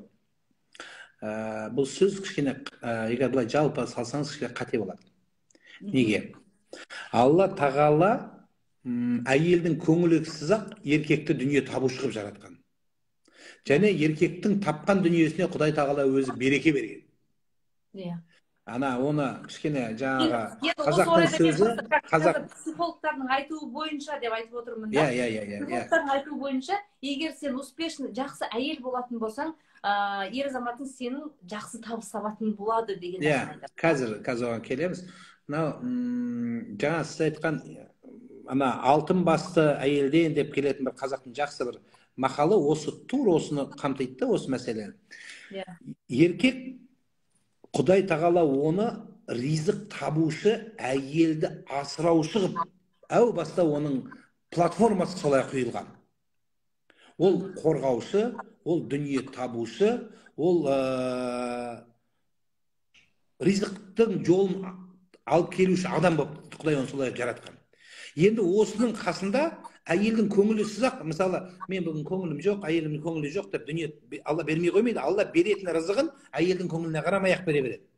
Бірақ бұл жерде сол келген дүниенің берекелді болып сіңуі, даруы, бағанағы қазақтың мақалында дүние таппайтын еркек болмайды, оны құрарын айт. Миллион миллиард алса да оны оңға солға шашып берекесін лақтырып жатса, қандай еркек миллион миллиард тапса да берекесі кетеді ол еркектен. Бірақ дүние келуі одан тоқтамайды. Алла рахымын тоқтатпайды берекені. Берекені алып қою мүмкін, бірақ дүние келе береді бәрібір. Әйтпесе кәпірлерде де дүние тауып отыр ғой. Осы жерде осындай дүние бар. Енді біз Алла тағала еркектің сол дүние табуына әйел адам рух береді. Диванда жаты рух береді. Диванда жатқан еркекті сылап, сыйпап, арқасынан жақсы сөзін айтып, біздің отағасы деп балалардың алдында абыройын көтеріп, өзінің жұртының алдында дәрежесін еселеп, жатқан еркекке кішкене анау Совет үкіметі кезінде будильниктер болған, бұрап таңғы 7 қойып сылдырлататындай будильник болған. Тура сол сияқты сылдырлатып тұрып жұмысқа айдап жіберетін сол әйел болады. Егер әйел жатсаң, жата бер дегеннен кейін ол бір жағы. Береке кетеді. Екіншісі, бұл жердегі жаңа айтқан тапқан дүниені еркектің жүрегінде иман мәселесі, өзінің анау үйде ата-анасынан өсіп көріп келген дүниесінен тәлім тәрбиесі кем болғандықтан үйде енді түсінікті болу үшін бәріне дамы-гозыр өзі сол жігіттің үйінде мамасы билеп төстеген. Сондай семьядан шыққан еркек болса, дамы-гозыр үйде мамасы бәрін командовать еткен болса, соны көріп келген еркек, ол әйелден сол нәрсені талап еткісі келеді. Ол сен қосылған жарың ондайды көрмеген. Ол үйде әйел емес, еркек править еткен. Ол үйде балды әйел адам билеген. Дамы-гозыр жоқ ол жақта. Сондықтан ол жерде дамы-гозыр болмағаннан кейін мына жерде тіл табысамай, екеуі кішкене от болатын сол. Бұл жердегі мәселе еркек орнынан тұрды. Тұрып тауып келген нәрсесі сол әйелге, сол жанұяға сіңімді болу үшін екінші. Шұқып, жәнін жеп, мен бағып атырмын деп, қайда кетті деп, шұқып мұрнын анадададығып, тиынға дейін қалтырап дірілдеп, әйелді как будто төркінін алып кететіндей болып тұрады да ол. Бізде сол үйретеді көп, кейбір облыстарда әйел дұшпан, оны постоянно тексеріп отыру керек, сумочкасын тексеріп отыру керек, қайда жұмсап жатыр, не істеп жатыр, тапқан, ол дұрыс таптың, азаматсың. Бірақ әйел ғой ол сол сен барыңды асырып, жоғын бейтіп жасырып қояды. Базарға барған любой еркек біледі. Әйел базарға кіргенде түп тамырымен кетеді. Неліктен кетеді? Сұрақ. Не үшін кетті ол? Қызық көріп отырмыз, арзанын алам деп өліп жүр ол. Саудаласып, ананы мынау қытайский жазбайды, мынандай деп соны балаға бір ручка алса, соның жәнін жеп саудаласып, ана саудаласып сөйтіп жүріп алып, ең арзанын көріп, ең соңында арзанын табады. Сол кім үшін? Келген ақшаны, менің белім ауырған жоқ деп ала берсе, еркек миллион емес, ярдпен тапса да берекесі кетіп қалады еркектің. Соны еркек түсіне білу керек. Жәнін жеп, сен жаңағы ол көру үшін әйел көрсе қызар болмау керек. Бұл жерде тағы бір мәселе бар. Әйел көрсе қызар болмай, сол баланы қорғаштаған, осыны қалай жеткізем, екеуін қалай төртеу қылам деген әйел болса, сол әйелге мына кішкене тізгінді беру керек еркек адам. Мұрнын тыға бермеу керек әр жерге. Мына не істедің деп жан жей берсе, ол адам ғой.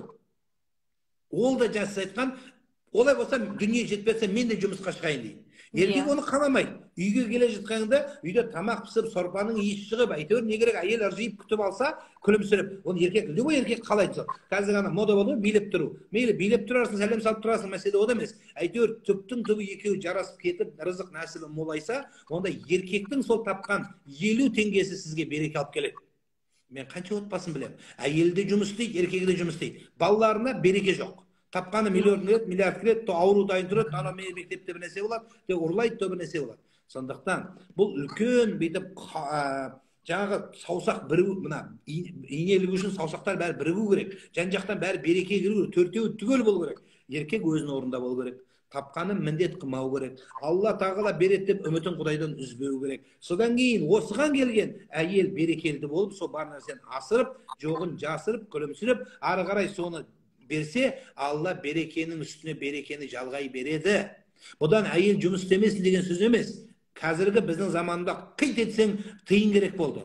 Мемлекетіміздің өзі 30 жылда аяққа тұрып кетеді десек тұра алмай жатыр. Еңбектеп барып, әйтеуір бүйтіп есін жинап жатырмыз. Тура сол сияқты семьяда да солай. Қазір тиіп кетсең, ақша, қосымша сабақ, бір нәрсе. Сондықтан мен сол бюджетті көбейтсем екен деген әйелдің жақсы ойын еркек адам дұрыс қабылдау керек. Және әйел адамда сол қамқоршы еркекке тіреуші болуға тырысу керек. Жаңа сіздерде бір сөз өтті, мен де дүние таба аламын, мен де еркек бола аламын деген сөзге өтіп кетпеу керек. Еркек әйелді тек қана соның қамқоршысы, осыған бір жәніне жалау болсам екен деп сол нәрсені көтерсе, әлбетте бұл үлкен берекеге, үлкен бастауға алып келеді. Иә, мен ойымша бар ғой, бұл жердегі жауапкершілік жаңа айтып отырмын ғой, 100% болу керек деп. Бұл жердегі сен ғана жауаптысың деген сияқты нәрсе емес. Сосын біздегі арадағы біздің қазақтағы біздің ғана халқымызда осы нәрсе бар ма деп те ойлаймын да. Яғни ер азаматына ашылып өзінің бар ішіндегі не нәрсе болатын болса да ақтарып айта алмайтын ер зайыптылар, және де ер азаматта өзінің әйелін поддержка көріп, жаңағыдай менің мына жақта барып едім, ана досым бір кішкене көңіліме қаяу түсіп қалып, осындай нәрсені айтып қалып, соны қалай не етерін білмей жатырмын. Болмаса жаңағы әйелім сен бар ғой, осы нәрсе кішкене маған ұнамай тұрады, осы жерді осылай қылып өзгертіп жіберетін деп отыратын болсаң, бізден бақытты жан болмас еді деген сияқты бір ашық әңгіменің жоқ болуынан да шығар деп ойлаймын да. Бәрі деген бір жағынан әйел айтады, мен күйеуіме тәуелдімін дейді, сосын күйеуі айтады, сен не қыласың мен жұмысыма, шаруаларыма араласып, оданша өзің тірлігін істесең болды деген сияқты көптеген жаңа қайдан ақша келіп жатыр, қалай тауып жатыр, оның ар жақтағы жұмысындағы көңіліне қаяу түсіп жатыр ма, бастығымен басқа болып жатыр ма, ең бір жақын адамы өзінің әйелі екендігін расында да көп ер азаматтар байқамайды да. Осы орайда кей кезде әйелдерді ерекстіріп алады деп айтайыншы да, ондай нәрсе де болып жатады ғой. Осы орайда да осы кішкене әйел мен ер азаматтың арасындағы, ер зайыптылардың арасындағы қарым-қатынас осыдан да бұзылатын шығар деп ойлаймын да. Яғни бір-бірлерін тірек көрмегендік қой. Бұл үйден баланы басына деп үйден тәрбиеленіп шығатын дүние ғой. Үйден құйса, қатын дұшпан, қатынға сырыңды айтпа, ол дұшпан, ол алып кетеді төркініне, ол алып кетеді деп. Мына кейбір жерлерде мен өзім көремін ғой. Мына күйеу госслужащий болып жаны қалмаса, басқа уақытта әйелдің атына, мына тыңдап тұр ғой, бізді әлі талай тыңдар, ешқашан квартираны оформить етпейді бізді әйелдің атына. Жігіт өз атына да оформить етпейді. Кімді оформить етеді? Мамасын оформить етеді. Мамадан аламайды, енесінен. Біздің көп әйелдер дүниеден өтіп кетсе, таза өтіп кетеді. Ана дүниеге таза кетесің, сен атыңда ештеңе жоқ. Сот аспайды, сен үшін ешкім. Ана дүниеге таза кетесің да. Проблема жоқ, сен үшін ешкім таласпайды, сен де таласпайсың ешкімге. Сондай. Оны неден шығады? Ол үйден үйренеді. Енді ана госслужащий болып, бір бәле болып, ана тексеретін болып, антикор бір бәле келініп қалмаса, финполға, оңайлықпен ол атына жазбайды. Немесе заңда жазып кетеді сотпен. Қазір сондай қитұрқы әдет болды ғой. Заңмен ажырасып жатса, екеуі бір үйде тұра береді, бірақ ана өкіметті алдау үшін, басқаны алдау үшін бұл жақсы нәрсе емес. Бұл түбі дұрыс емес. Енді семьядан солай үйретсе, сенің әйелің дұшпан, әйеліңе сырыңды айтпа, бір сырың ішіңде болсын деп сондай тәлім тәрбие беріп бала өссе, одан кейін ол әкесінен, шешесінен көріп өссе, ол сіз айтқан, бұл не үшін айтып жатырмын? Әйелімен сырласа алмайды, түсінесіз ба? Әйел сырын айтайын десе, мына ұржиып прикол ұстап тұрса. Мысалы, әйел өз сырын айтқысы келеді. еркек прикол ұстап тұрды оған, талқыласпамашы, сен не білесің деп мазақтаса, сіз қашан айтасың сен? Жүн емес қой, сен прикол ұстап жатса, соны қолын сілтеп, орта суитын сол да, сол үшін қарап көру керек ана оппонентті, күйеуіңізді. Қандай адам бұл өзі? Сен тыңдайын деп тұрған адам ба?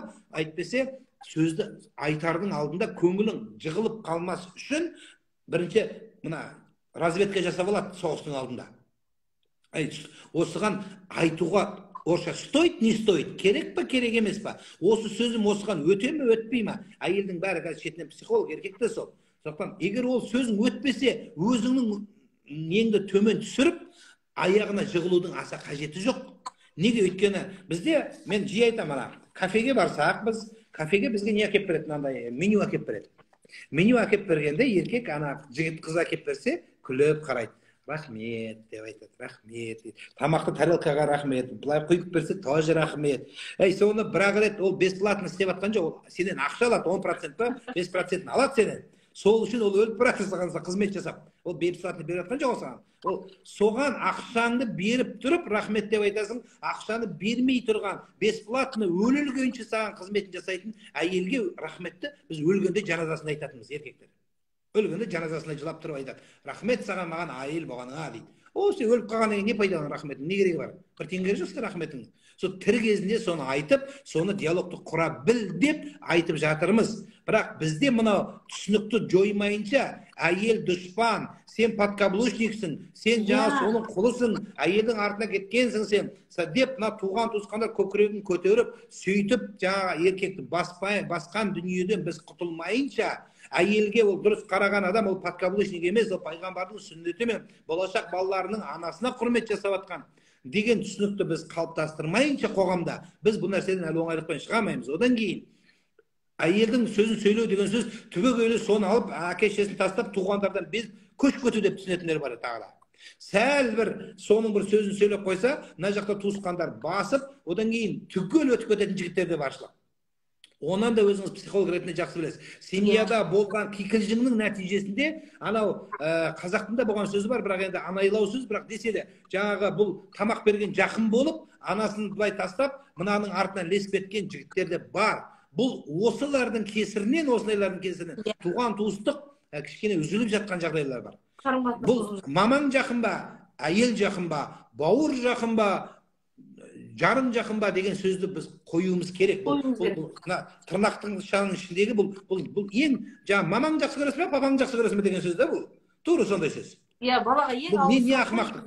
Иә, мамаң үшін әйелді таңда, әйел үшін мені таңда, аналар да мен үшін сен жарыңмен таңда, сенің балаң ғой, бақытты болуын неге қаламайсың сен? Ол әйелдің артынан кетіп, соғыда кетсе де, ана деген ана өзі неде де келеді ғой, кімнің Сүлеймен пайғамбардың жаңағы екі әйел балаға таласып келгенде, мынау мен кім өлтіріңдер, чабыңдар да екеуін бөліп бере салыңдар дегенде, шын туған әйел мен өлтірмей-ақ осыны бере берші, осының тірі. Тура осы сияқты сіз оның аман жүргенін, сізге масыл болмағанын, сізге жүк болмағанын, өз басын өз әйелімен сүйреп кеткен балаға қазір мына 21-ші ғасырда рахмет айту керек. Оны анау тауықтың балапандары сияқты бәрі бетін қолтығын астына жинап алып күр ананы ол түк таппаса да көздің алдында жүрген ол жақсылыққа келмейді. Неге? Өйткені ол әйел алады, ертең баланың аузы бар, қимылдау керек. Қашанғы сіздің мойныңызға масыл болады.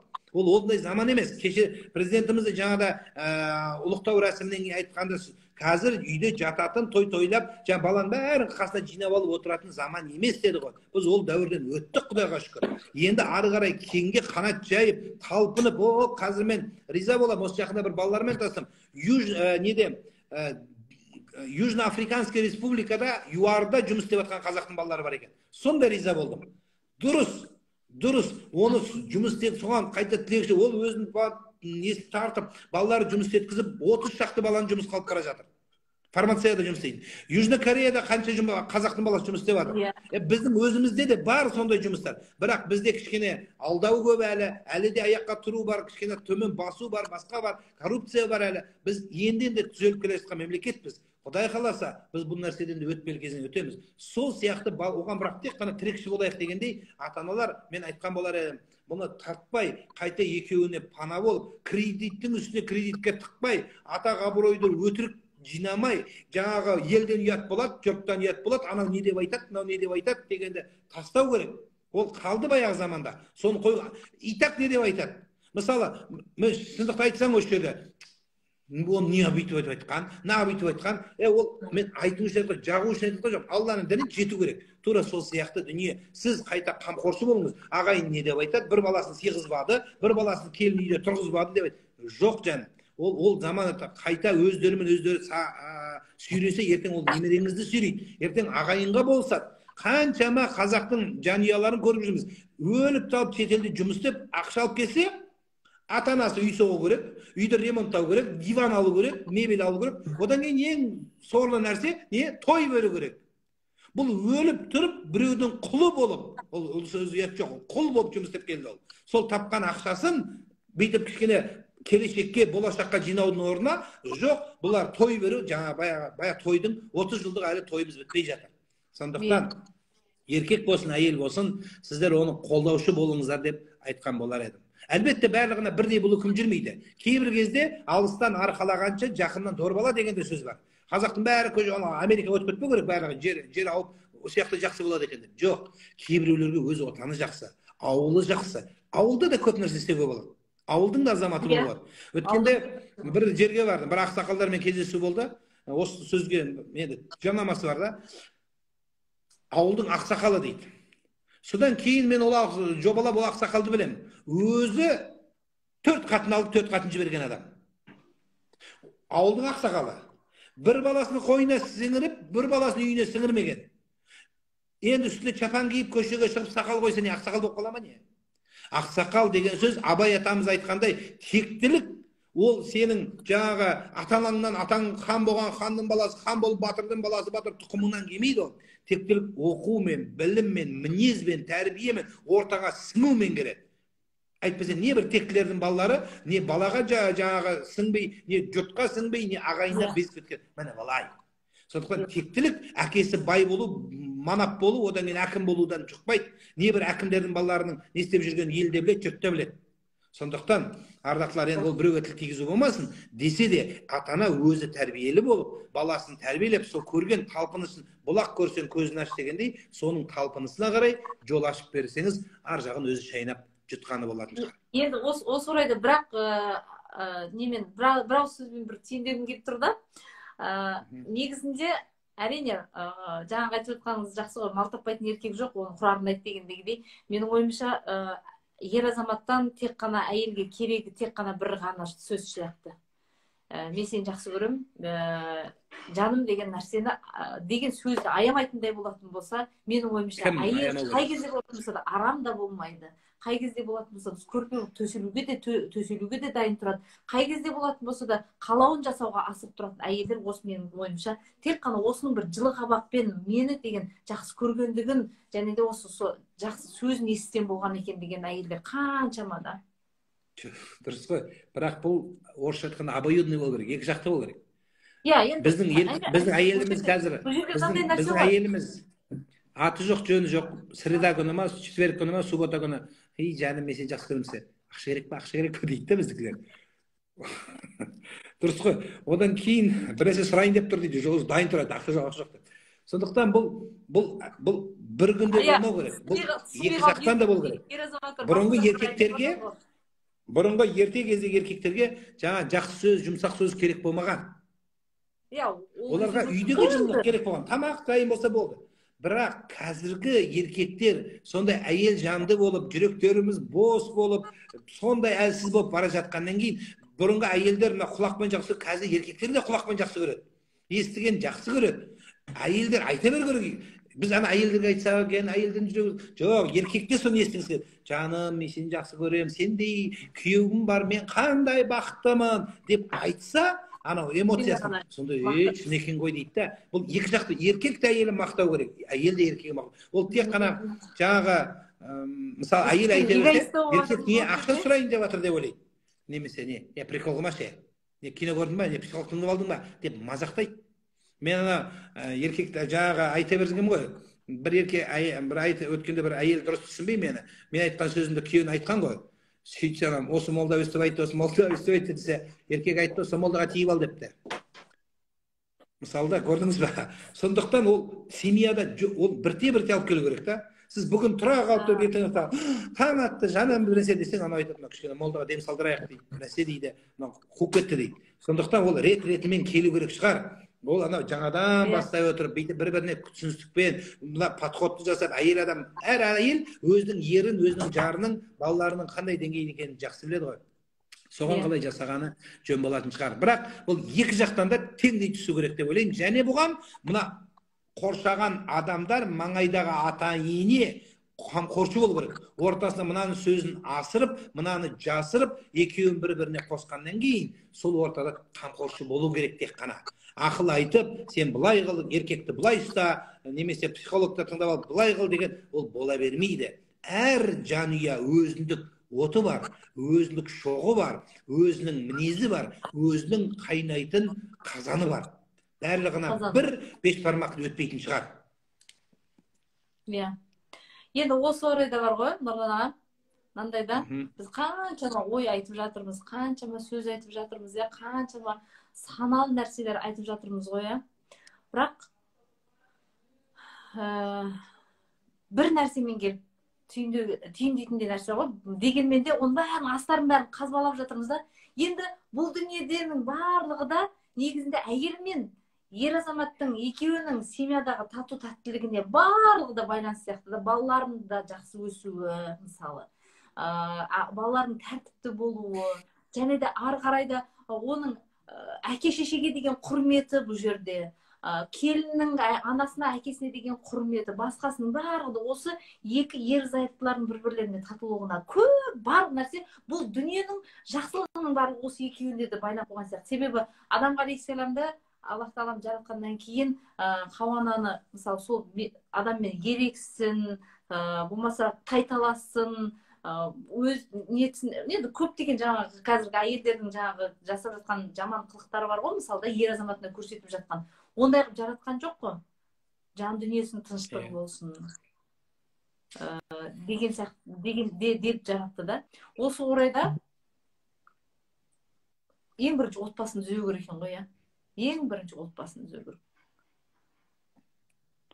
Енді отбасы деген не? Отбасы деген жоқ, отбасы деген жаңағы әйел мен ер азаматтың екеуінің бір-бірімен толыққанды жақсы тіл табыста мәміледе болуы ғой. Дұрыс айттыңыз. Бұл жерде әркім өзінің рөлін білу керек. Біз біреудің рөлін білеміз. Жаңа айттық қой, сен міндеттісің, сенің жұмысың мынау, сенің жаңа кіреберістен бүйтіп тұру керексің. Жоқ. Сен өзіңнен баста. Дін өзі біреуден баста демейді, дін өзіңнен баста дейді. Мен неге қарызбын? Мемлекет маған не берді емес, мен мемлекетіме не бердім деген сияқты ғой. Сен әйел маған қарызсың, тамағымды пісіруге, киімді жууға, басқа.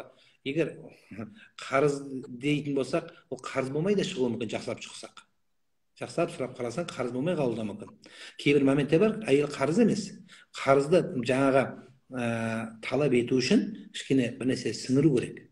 Баланың өзі қарыз болмайды, егер сіз әкесі оған еңбек етпесе деген шариғаттың көбі бар. Жақсы ат қою керек, тәрбиелеу керек, үйлендіру керек, ұзату керек. Содан кейін жаңағы еңбек етті міндет ет дегендей, содан кейін міндет етсең жарасады. Ал енді оның жоқ, мен тек қана мынандай қылып маған жауап береді деген нәрсе, бұл қате шығар.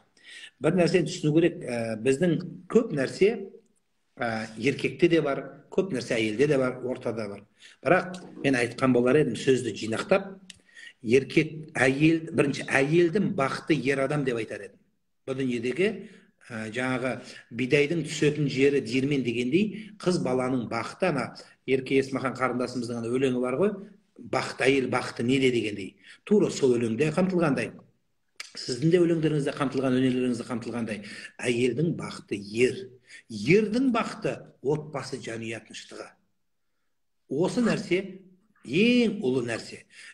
От болып тұрғанда біреуі қанды қанмен жумай сумен жуады дегендей, ана жұмыстан жынданып келген кезде, үндемейтін кезде үндемей-ақ қойып, постоянно ыржия бермеу керек. Бұл да кішкене түсініп бар, күлімсірей берсең күйеуіңіз жоқ, ондай емес. Кейде ыржыңдамау да керек шығар. мүмкін кейде жылау да керек шығар, мүмкін қасында бөлісу керек шығар. Бізде анау постоянно сізге де жазады, маған да жазады ғой, мен күйеуіммен бөліспейді, күйеуіммен бөліспейді. Еркектің бәрі бір еркек емес қой, бөліспейтін еркектер бар, тұйық еркектер бар, өз-өзін ұстайтын еркектер бар. Сіз мүмкін сырлас емес шығарсыз, бірақ сіз оған құрдас бола біліңіз. Мүмкін қасындағы кейде көзде көрінбеген де жақсы шығар. Мен сөйтіп айтамын оларға. Кейде еркек болады, бір тыныштықты қалайды да. Сол кезде еркекке ана мысық сияқтыға бүйтіп сүйене берсең, қотырлар сияқты арбаш. Сол жағдайға қарай қам жасаған дұрыс болатын шығар. Оны сіз өмірлік тәжірибе үйретеді сізді. Сондықтан сол нәрседе, сол жолда мен бір нәрсе айтқан болар едім, сабырлығыңыз бірінші орында тұрсын. Шыдамды хақта тұрсаң сабырлы бол деп Алла тағала бізге бақыттың жолын көрсетті. Хақты айтсаң, шындықты айтсаң, сабырлы бол деді. Өйткені бұл жауабы бірден келмейді. Бірден әйелің бүгін тұрмысқа шығып, ертең бақытты өмір сүріп кете алмайсыз. Бізде сол күн бақытын өтті, ары қарай проблемалар шыққанда бәрі қаша бастайды. Сондықтан солдат та генерал болар, сіз де бақытты боласыз. Мына әйел кісілердің кішкене шыдамдығы ол табиғатынан ғой, шыдай алмай өздерін бірден көтеріп, тістерін қайрап шығатындар. Кейінірек мен анау бір видеода айтқам, бізде енді көбінесе қарап отырсам, проблема екі-ақ нәрседе ғой. Біреу ене, сиырдың жауы кене, келіннің жауы ене депті ғой қазақта. Сондықтан сол енемді қалай жабам, енемнің аузын қалай жабам, енеңді қалай сындырам деген әңгімеге өтіп кеттік қой. Сондықтан осы нәрсеге де сәл шыдамдық керек шығар. Мына жерде флешкаларыңыз бар. Сол флешкеге капитет жинай беріңіз. Өткенде бір айтқан, енді бір күні жарылам дейді ғой. Жарылатын кезде бір вирус болып, ана флешка өшіп қалады, құда қаласа, сол вирус алып, содан кейін жары қарай не еді өмір сүріп кете бересіз болды. Енді әлбетте мұсылман адам ештеңе жинамау керек. Жақсы тонның ашуы бар, жақсы тонның жағасы бар, жеңі жоқ дегендей, жақсы адамның ашуы бар, кегі жоқ дегендей, енді кекшіл болмаған жақсы.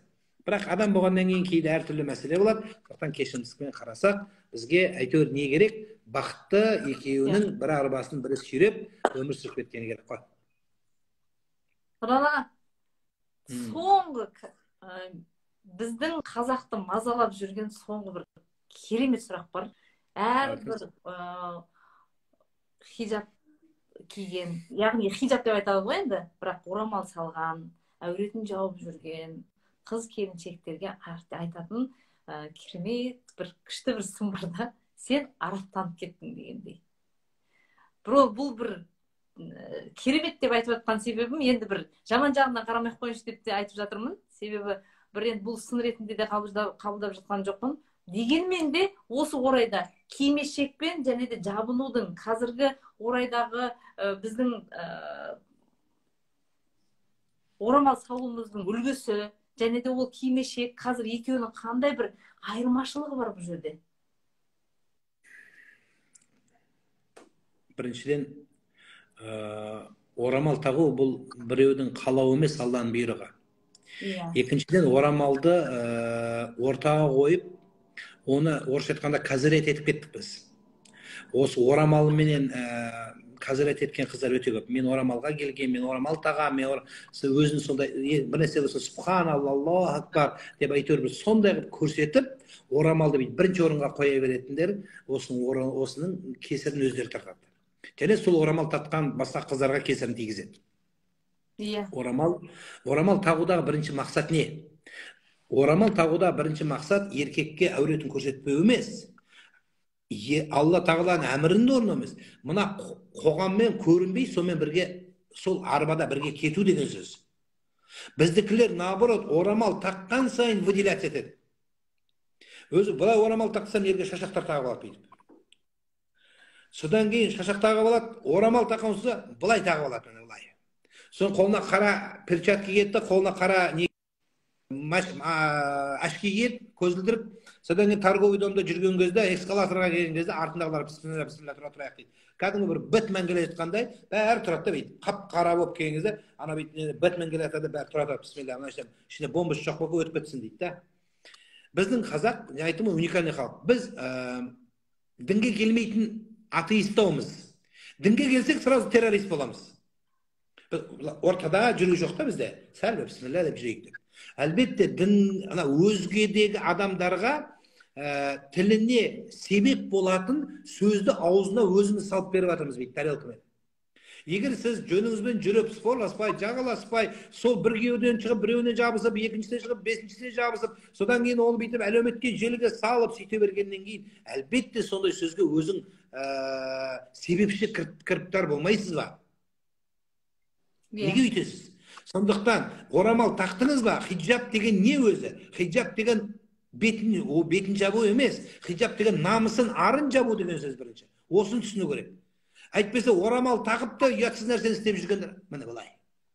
Мәселе одан. Сонда орамал шаш ашықтың бәрі жүзек шөп шығып кете ме сіздің сөзіңізше? Біз сондай артықпыз, астағфирулла. Жоқ, ондай емес. Ол артықтың Алланың алдында белгілі болады қандай екенін, не үшін таққаны, қандай екен. Қазіргі хиджаб киген көп қыздардың сыртынан екінші хиджаб кигізу керек. Тағы да сыртынан тағы кигізу керек. Өйткені мынаны қыстырып тұрып белін байлаған кезде мүшелерінің бәрі көрініп тұрады. Немесе тырыстырып тұрып киіп алған кезде ана көз алмай қарағың келеді дейді. Не деген фигура деп. Сол несі пайда оның? Өзін көрсету ма? Содан кейін жаңа күлкіліп күлу, астағфирулла деп жаңа өзін көрсету, сонда түпкі не? Ана жастардың бәрі шулап жатыр. Хиджаб киіп алып тұрып билегендер ше, TikTok. Бүйтіп тұрып билейді екен, мен үйреніп алдым. Сөйткендер не болды сонда? Сонда хиджабтың мағынасы сол болды ма? Әлбетте араб құлдар деп айтуға себеп сол болады. Сол үшін айтқан болар едім, ардақтылар. Сіз таққан хиджабтың сыртына орамалыңыз, сіздің бұл бағыңыз, сіздің басыңыздағы тәжіңіз, соған лайықты болыңыз. Жаңағы уатауасау бил хақ, сен хақта тұрсың, уатауасау бис сабр, саған араб құл деп айтады. Саған неше түрлі сөз айтады. Сол кезде тіліңді 2 метр қылып жағаласпай, астағфирулла деп күліп, үндемей кете берген сол жеңісті алып келеді. Ал енді сондай айтып жүргендерге айтатын едім. Сіз аталарымыздың, аналарым жары болған Ділдә анамызға, Абай атамыздың ескі тарихи суреттерін қараңыз, орамал тағып отқан қыздары, келіндері, аналар барлығы арабтың құлдары емес олар. Олар Алланың құлы. Мына орамал таққан қыздардың бір айыптарыңыз ерекше көрініп тұрады. Құранда я айюхан нисаун наби, ей пайғамбардың әйелдері, яғни орамал таққандар деп те түсіне беріңіз. Сендер басқа әйелдер сияқты емессіңдер дейді. Көшедегілер сияқты. Ал енді үлгісі өнегесін көрсетіп бермейсіз ба? Соның орамал таққаннан кейінгі мейірімділігіңіз қайда? Рахымдығыңыз қайда? Орамал тақтым деп тілің 2 метр болсаң, үйдегілермен жағаласып жатсаң, маған көп енелер де шығады кейде. Әйелі орамал тағады дейді, келінім дейді. Зато күйеуімен жағаласып 2 метр ұрсады, үйдегілермен ұрсады, я не виновата деп шыққандар бар. Жылап тұрып жазған аналар бар. Мен орамал, мен махыр бермегенсің, я не виновата, міндетті емеспін деп тілдер 2 метр дейді. Сонда осындай келін дін соны үйрете ме сіздерге дейді. Сіздер мешітте соны үйретіп жатсыздар ма дейді. Дін соны, әлбетте ол басынан орамалын жұлып алғысы келеді. Өйткені сенің қылығың дұрыс емес. Сондықтан орамалға лайықты болыңыздар деп айтатын едім. Ісіңіз, сіз үлгісі, сіз планкасы болып тұрсыз. Кезінде бір мұсылман Англияда намазға бара жатып, сәл артық ақша келе жатып, қолына, бұл көп айтылып жүрген не, артық ақша беріп жіберіпті зашыға. Соның бейт алмайын ба деп тұрып, қой, менікі емес қой деп апарып бергенде, анау сатушы айтқан екен, мен әдейілеп бердім саған. Сенің анау мешітке баратыныңды білем, бірақ мұсылман қандай екен деп, саған 2 фунт стерлингті артығырақ бердім деген екен. Сонда жаңағы ана қайтарып бергеннен кейін, Құдайға шүкір, мұсылмандардың бәрін 2 фунт стерлингке сатып жібере жаздадым ғой депті ғой. Бүкіл мұсылмандар 2 фунт стерлингке айда жіберетін енді. Міне сол да, сондықтан сол сынақ болып қалуы мүмкін сізге. Сол орамалыңыз сынағым деп түсініңіз сіз. Менің арым, намысым, ол келу оп-оңай орамалға. 2-нің бірі киіп жатыр қазір. Соны ұстап қалу, орамалын шешіп лақтырып тастағандар қаншамасы бар. Намазға келу қиын емес, намазды ұстап қалу проблема. Қари болу қиын емес, қарилықпен жүру проблема. Мешітке бару проблема емес, мешіттің жолымен жүру проблема. Міне осы нәрсені сіңіргенде біз сонда ғана шынайы мұсылманның мына сипатын көрсете аламыз. Машалла.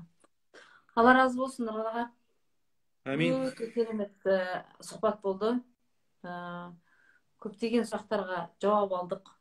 Діни тұрғыда, өзіміздің салт дәстүр ретінде болсын, барлық жағынан қамтып жақсы әңгіме болды, жақсы сұхбат болды. Аллах разы болсын сізге. Амин, рахмет қарындасым Индира. әлі талай құда қаласа сіздермен сұхбат жасаймыз біз. Иншалла осы бағыттарда еліміз аман, жұртымыз тыныш болсын дей келе жаңада бір көзім шалып қалды. Абайдың Тоғжаны жаңа не тақпады, шашбау тақты деп. Себебін айтып берейін. Себебін айтып берейін. Ол біздің тұқымда, біздің ана қара шаш, алтын шаш, сұлу шаш деген ана бір кісі айтқан. Солар нені білдіреді? Значит, шаштарын ашып жүрген деген білдіреді деп. Сол кезде біздің Бекболат ағамыз жақсы мысал келтіріп берген оған. Бізде қазақта жаңағы ұлы сөздің ұяты жоқ, арты бар деген батырлар болған дейді. Енді мен кішкене былай мәдени айтып отырмын ғой. Сонда олар жамбасын ашып жүрген бе деп бір жауабы бар да әдемі. Тура сол сияқты бұл олар біздің аналарымыз, қыздарымыз мынау өзінің әулетінде жүрген. Түсінесіз ба? Ол бауырларының, ағаларының, өзінің туыстарының ішінде ол орамал тақпайды.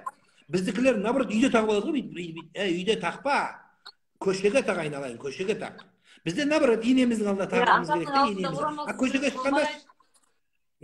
Көшеге шыққанда, көшеге шыққанда ашық жүруіміз керек те, біз бәрі көшеде. Мешітке бір әйел келді жаздың күні. Құран оқытайын деп жаңа бүйтіп халат жауып, орамал бар ма дейді да. Мен киме қоя бер дедім, неге дейді? Енді елдің бәріне көрсеттің, мен де көрейін енді, отыра берсінші енді. Көшеде ұялмай жүрсің, менен сізден ұят қой дейді, менен ұят емес, отыра бер. Ұялмай ақ қойсын, елден ұялған жоқсың, менен несін ұяласың? Құдайдан ұялған жоқсың, бүкіл Қазақстаннан ұялған жоқсың. Енді менен де ұялмай, мен де көрейін, бір қызық көрейін, отыра бер жанымда. Әдейілеп айттым да. Сол сияқты, құрметті қарындастар, біздің қыздарымыз бөтен шықпаған.